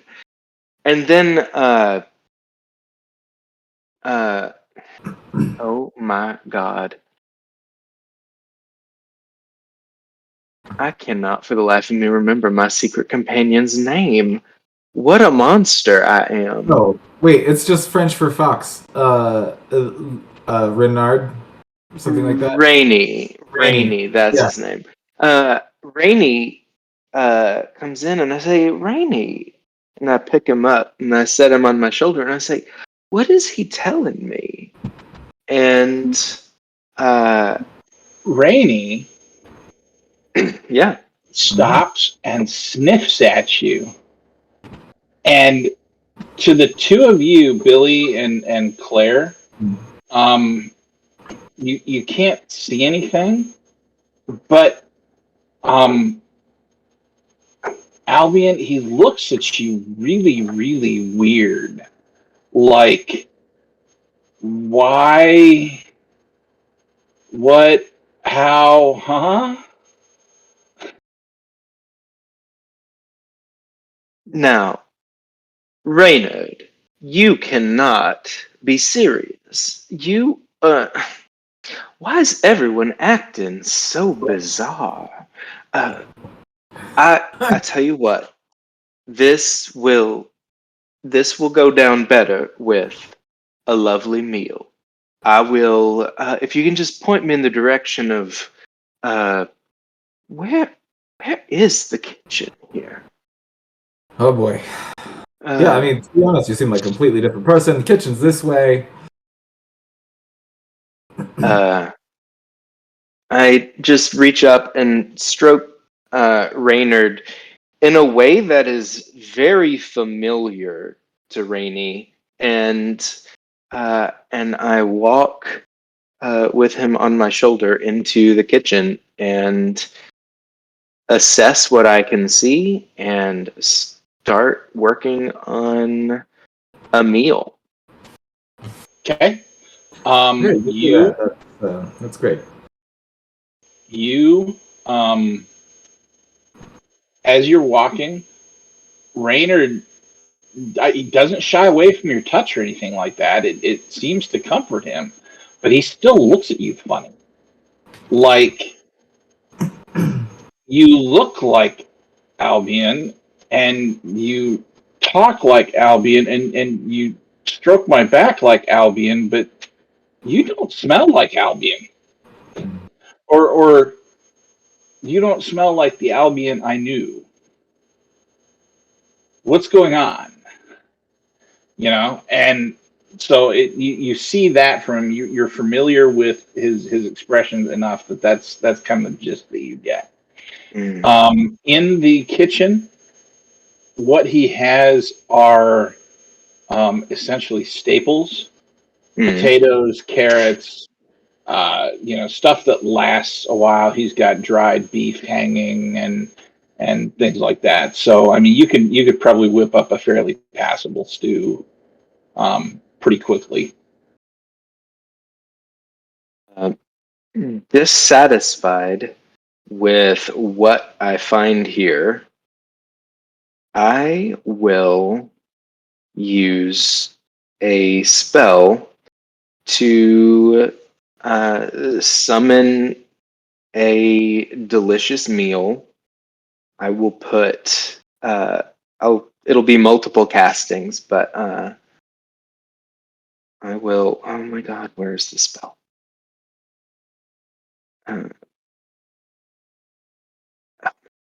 Food. A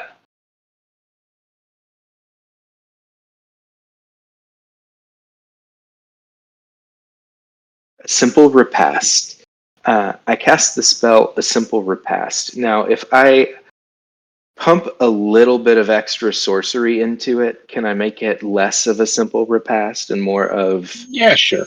I basically am going to use up all of my sorcery to create a small feast for people, and we'll feed the three of us and Malik, and it will be roast duck with creamy mashed potatoes and roast broccoli and Brussels sprouts and carrots and just like a whole host of just glazed, roasted, wonderful foods.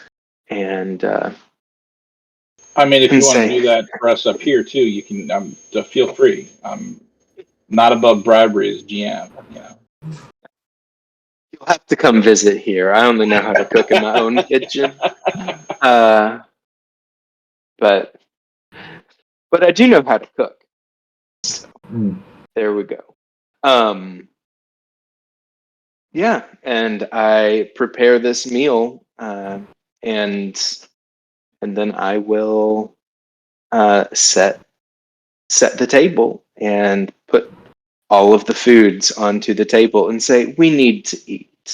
And after that, I'm sure we'll all come back to ourselves and you'll understand why you're so confused about all of this, because I don't understand it. But So probably before you say that, like early on when Albie starts casting and preparing, Billy is going to like grab Claire by the face, like look at me, and then he's going to weave together escape and quiet. And I'll dump like 2 sorcery on it, and see if I can get that hearing back, because somebody else needs to understand what's happening right now.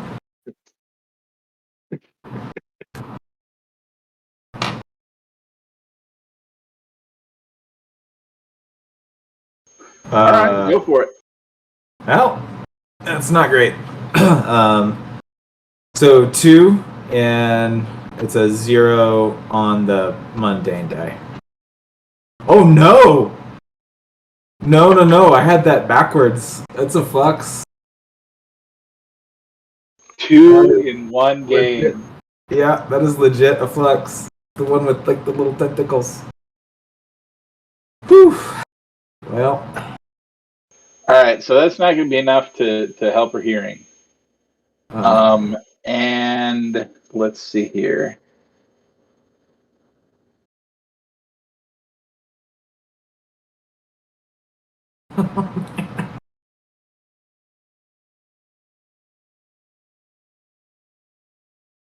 You try to solve a simple problem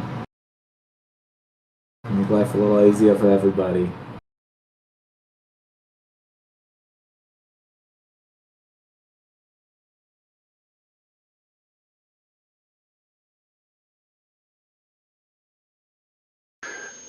Okay.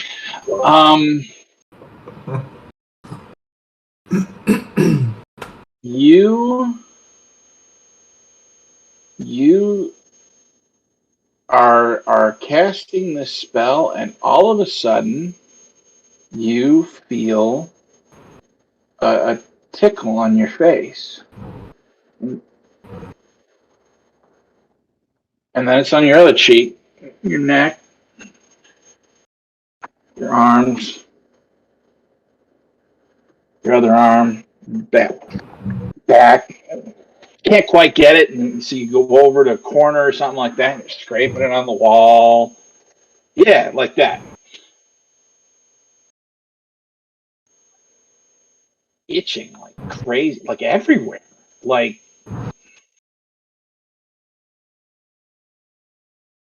you can't stop the scratching, and it won't stop.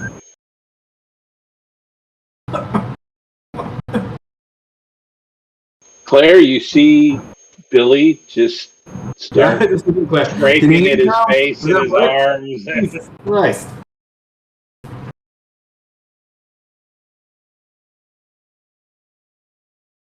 Oh, great. Okay, and it didn't work either. Fantastic. Oh, God.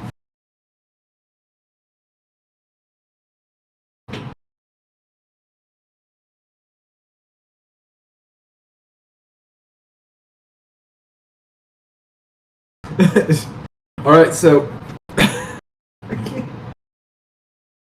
Alright, you can't hear anything.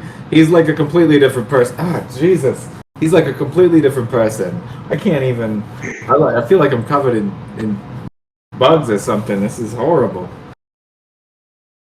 what level of effect is affecting Billy? It's a single flux effect? Because I have the ability to dispel an effect of up to 3rd level. I would imagine it's weaker than a 3rd level. I mean, Okay. it's temporary. It's a couple hours at most. Okay. According to the chart. So Yeah, I'll lay my hands. I'll lay a you could hand probably even do that to Claire too. on Billy's shoulder and just force the effect to disperse. And then I'll do the same to Claire. Okay. Go ahead and roll for those. Do I roll? You're, The ability just says I end an effect 1st to 3rd. oh, Yeah, I Yeah, don't think it's- it That's an roll for that. I apostate think effect. it just Yeah, it's just the I counter forgot spell about that. apostate. Okay. yeah, that's the So, big fat yeah. middle finger of being an apostate is that you're like oh. Yeah. Billy, you stop itching, and Claire, all of a sudden, you can hear.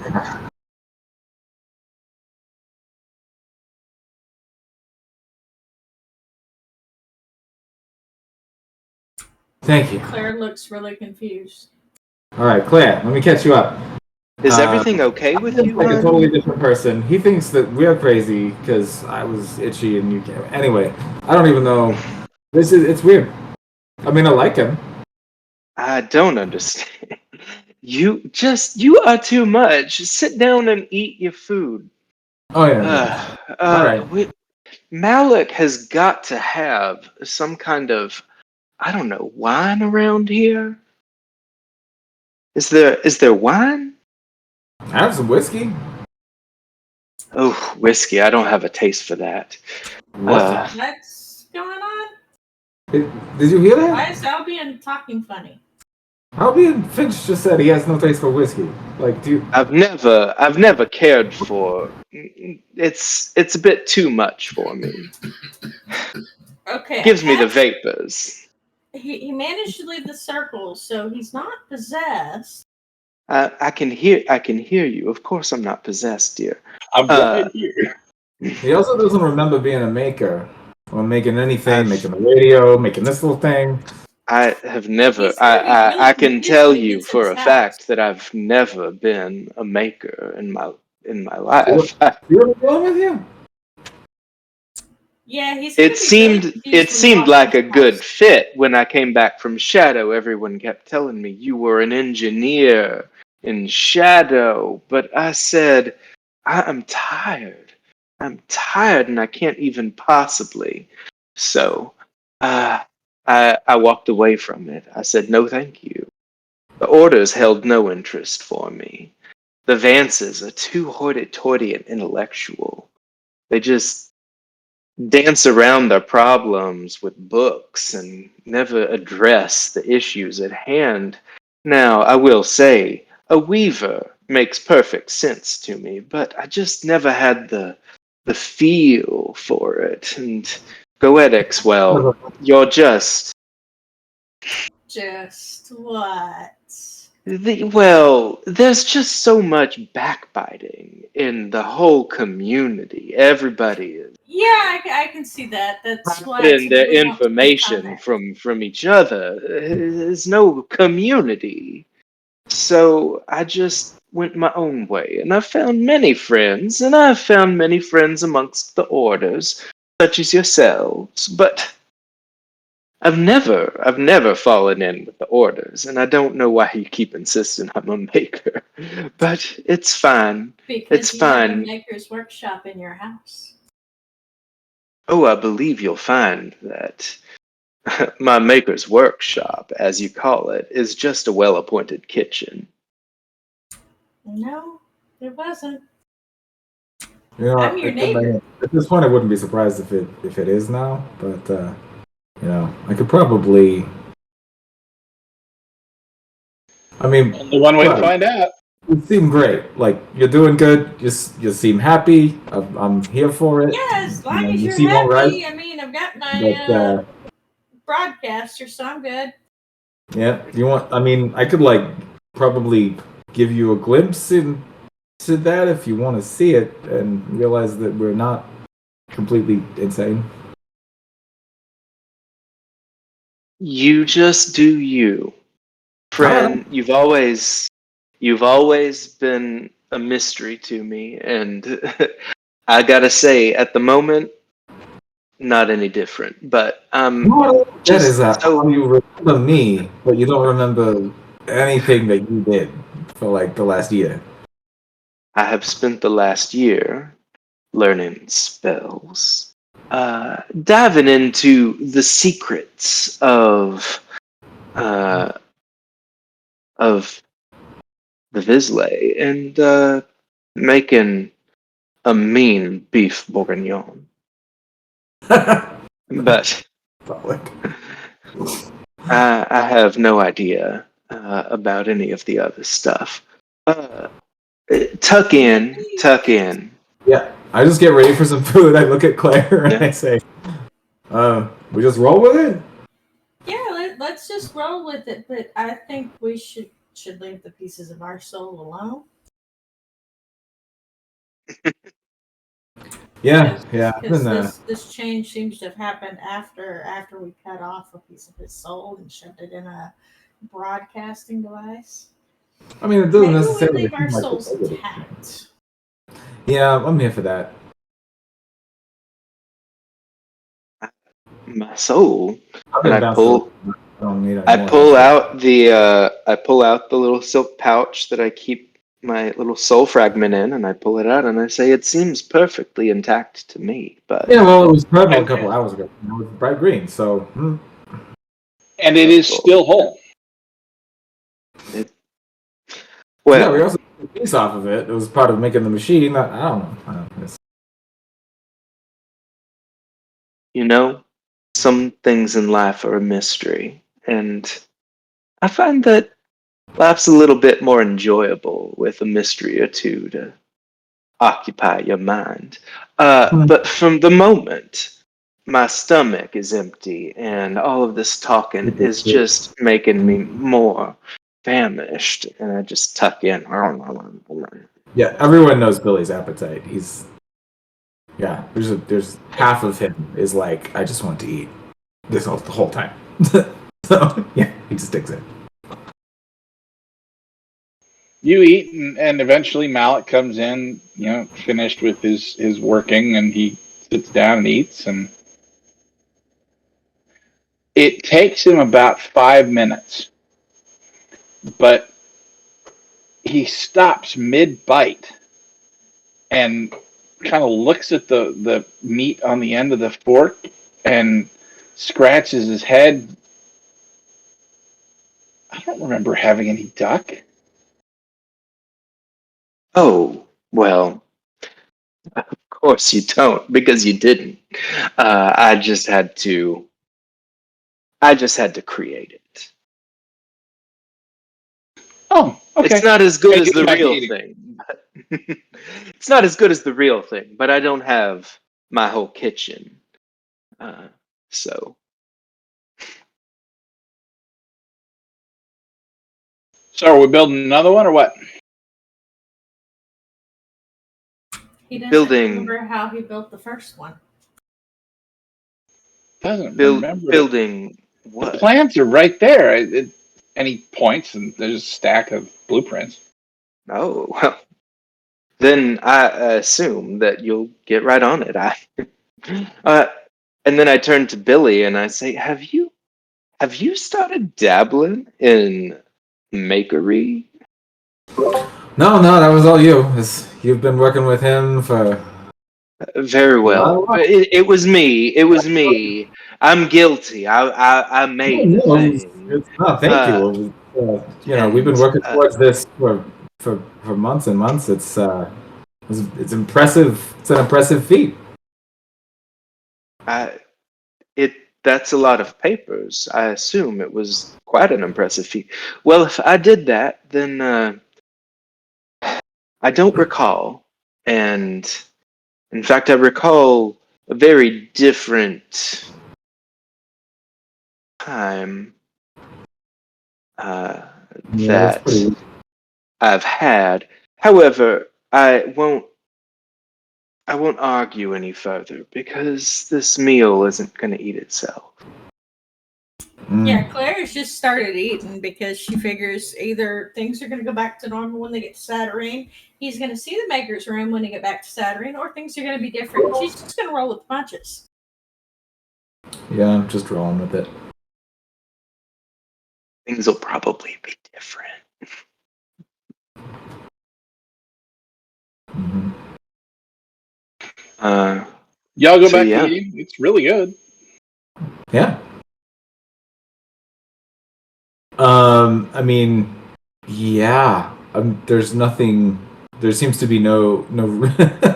There's no real reason to press on that issue anymore. So Yeah, Claire nothing's is going happening to look there. at Billy and say, okay, so when I stole the dude, you had this concerned look on your face. Who did I piss off now? Wait, say that last part again. For some reason, you're quiet and everyone else is not. I don't know what's up with that. So when is this better? Yeah. So when I stole the dude back, you had a Mhm. concerned look on your face. Who did I piss off? Who did you piss off? Yes. Well, the Vespertine. The weird person in the robe. Because evidently the dude that I stole was upset about me upsetting somebody. So Yeah, they're like a cult of the dark. Not fun people. so is it good or bad that I pissed them off? I don't know. I'm kind of pissed at them. Okay, then I won't worry about it until a problem shows up. I can do the thing that they were talking about building a thing to do, which is apparently impossible. I can just do that. So, if Sucks they to be them. learn about that, I'm kind of a target. Well, they They were don't know talking- about that, and so we just not talk about it. Right. Yeah, let's maybe keep that on the down low a little bit.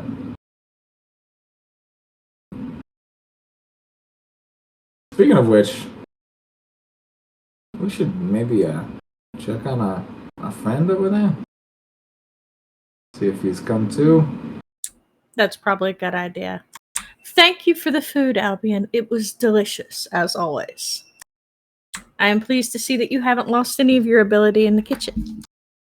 Yeah, it was delightful. Thank you, buddy. My pleasure. So yeah, we're gonna go to the room that he was sleeping in and check in on him. He is still sleeping there. Do you want to wake him up, or Yeah, I'm gonna go check Well, on him and I'm make gonna- sure he's okay. I'm not gonna actually try to wake him up. I'm just gonna, put my I'm gonna on let his forehead. like I have an ability to like wake him up extra gently. That's part of my forte.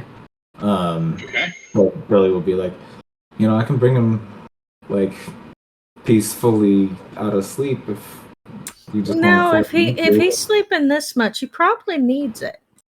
All right. Well, I can wait.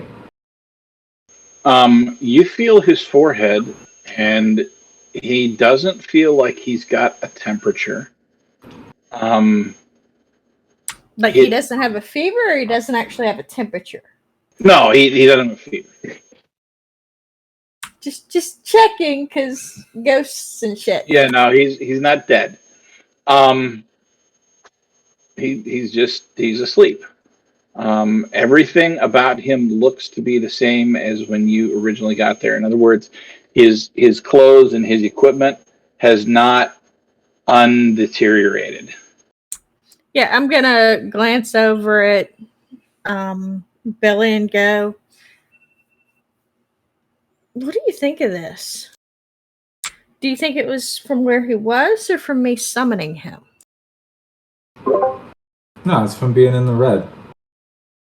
Okay. That's right, destruction. Interesting. Entropy. Not a fun place. Well, then I'm very glad we didn't go there. Do you think Albion could do a little refresher still, or? How do you mean? Well, like when my dress had gotten damaged previously, he fixed it. Do you think he could do that again? Oh, Yeah, I don't know. well, Oh, hi. absolutely. And yeah, I do still have that spell, temporal Give me just a adjustment. sec.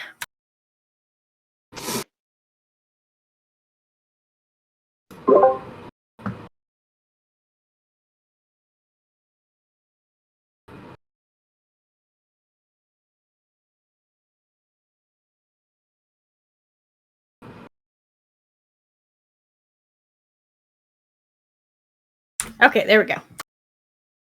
Yeah, my go make dinner alarm was going off and it was driving me batty.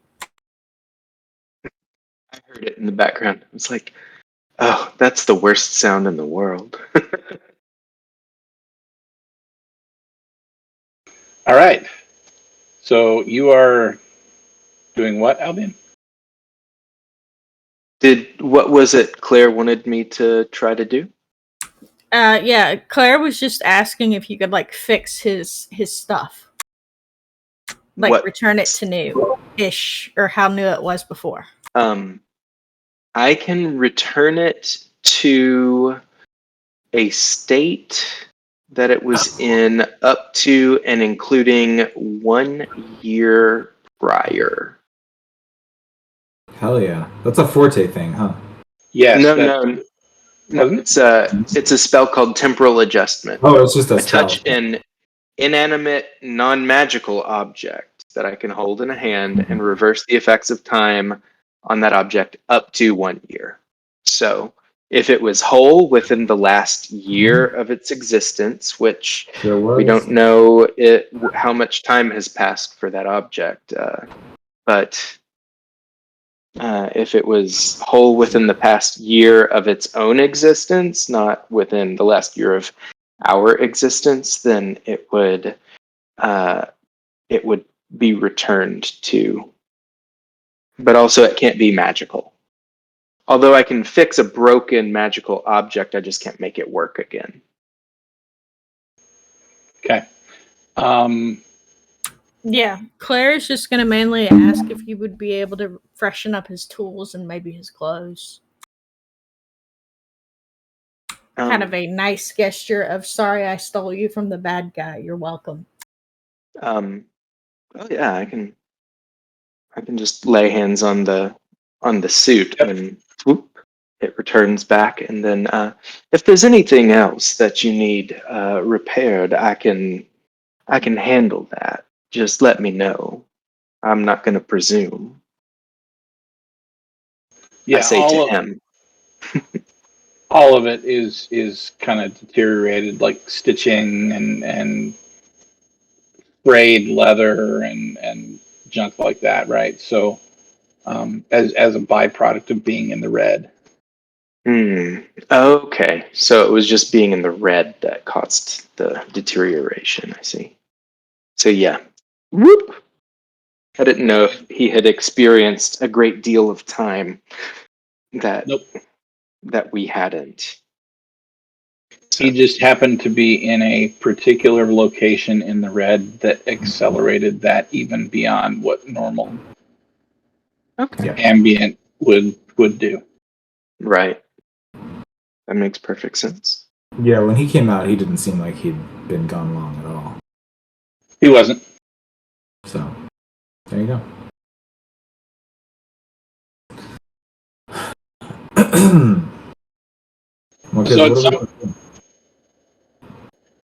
At some point he wakes up, right? Okay. And it's several hours, but if there's something you guys want to talk about in the meantime, fine. Or you can just skip to when he wakes up. That's up to you guys.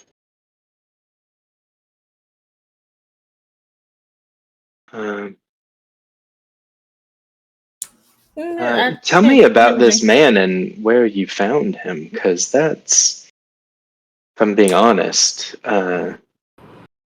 a Well, bit odd to just bring home some strange man. I don't know. You brought me home. Do you remember where you found your little pedal? The one Yes, that- of course I do. Green now? Yeah, it was there. And then share the whole story. Creepy Okay. deaf man and this maker. And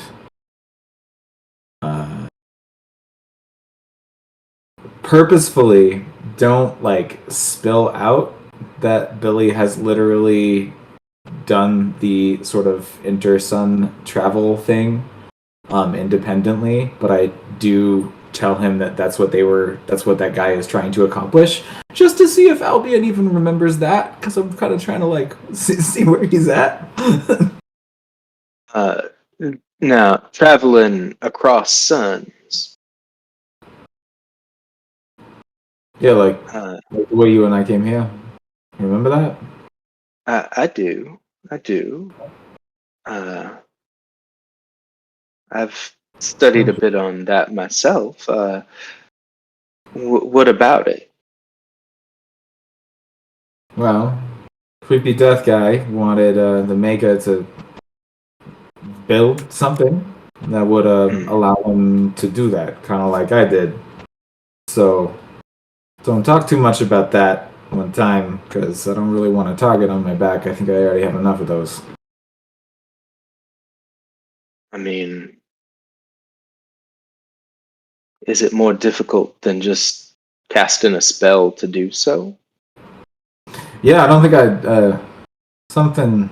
there's something more to it. I haven't really figured it out yet.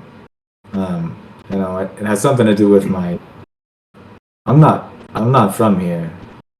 Not the way that the other Vislae are. I'm sort of legit from Shadow. So I remember that conversation clearly. yeah. So yes, I understand. Well, what is our next move? You say that I have built something for us to use. I recall that we came here to find someone who could build the radio for us. I assume that has happened, that beautiful contraption in the other room. Largely thanks to you. Seems to fit the bill very well. But what is our next step here? Broadcast the play. Duplicate these to get them at different. Wait, if it can cross, do I even have to put it places?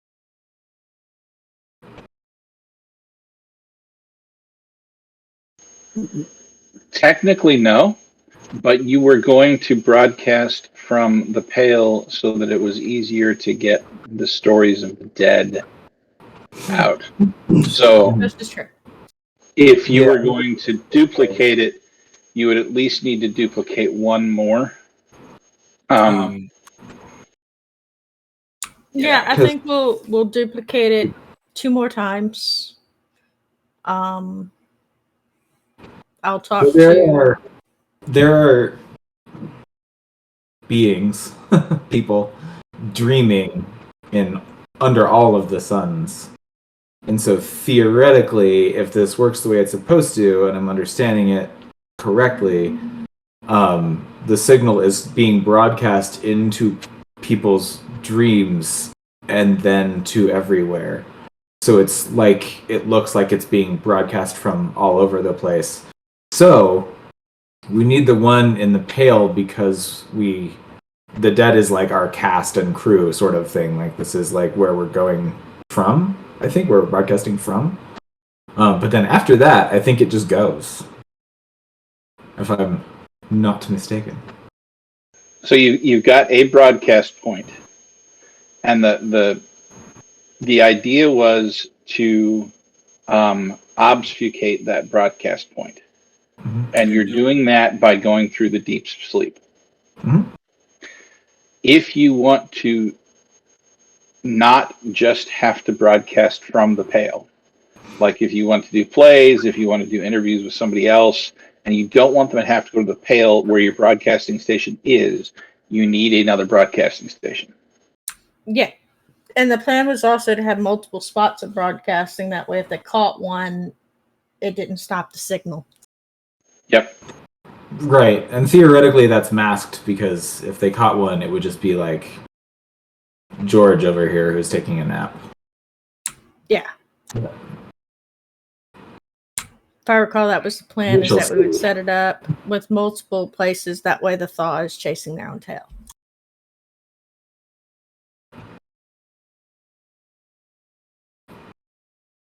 Well, yeah, if the weaves don't cover that, then sure. Why not? Always like have backups of your backups. Yep. Let's build a couple more. So yeah, I will talk to Malik and ask him how much it would cost for him to make duplicates of these. Because he saw what you did, he can make the duplicates. It's gonna be expensive. You're looking at multiple mage coins per. Because this is not cheap, but he can do it. As I recall, the other part of the plan was one of those broadcasting units was going to be in Claire's house, and Screech was going to drive the bug around Saturnine so that it was mobile. And the point of the thing that Billy was doing was not just to make it so that the broadcasts went into the deeper sleep. It was to make it so that they couldn't find the bug, the beetle. Yep. And we were going to figure out a way to make the bug fly. Like, theoretically, what that weave does is it makes it appear that the signal is always in the same place and a completely different place at the same time. So it creates like a paradox, which is very not the way the Thaw think. So they can't, like, hopefully can't track it down because it won't make sense to them. Yep, that is exactly the idea. So that's the plan. And that's probably a good place to stop, where we can start implementing that next time. Yep. And before we go, let's see. Do we have any shout outs that need to happen? Jeff? No, not really on my end. No more cons for the year? Nothing at the moment, no. Kelton? Well, I have to shout out Low Talk. So Legends of the Old Kingdom every Wednesday on Heathen Cantina. It's been a crazy, crazy ride. Think my Elven Assassin is about to just Monty Python up and pretend to be an old British lady on a surfboard. So get ready for that. Anyway, the show is amazing. It's like super fast, super tight, kind of old school D&D, but lots and lots of role playing, and it's a lot of fun. So yeah, every Wednesday at it's be 6 p.m. Mountain Time. Awesome. Joanne?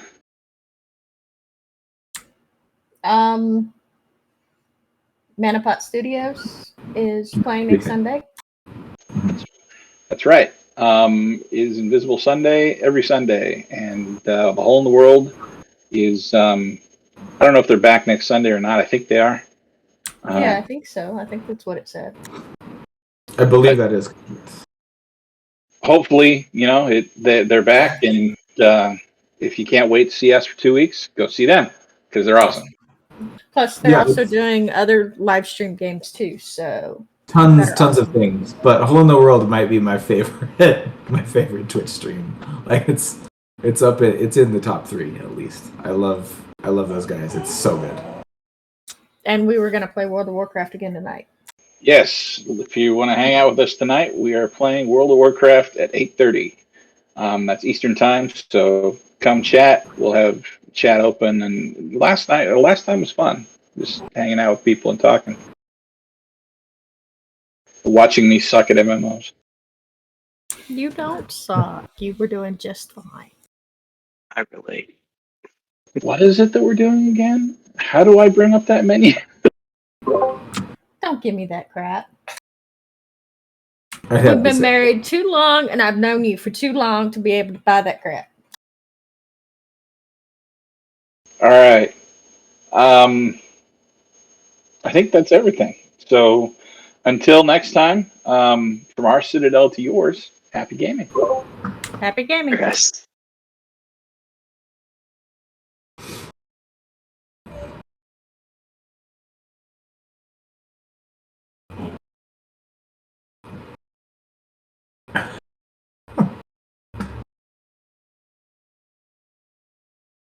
OBS is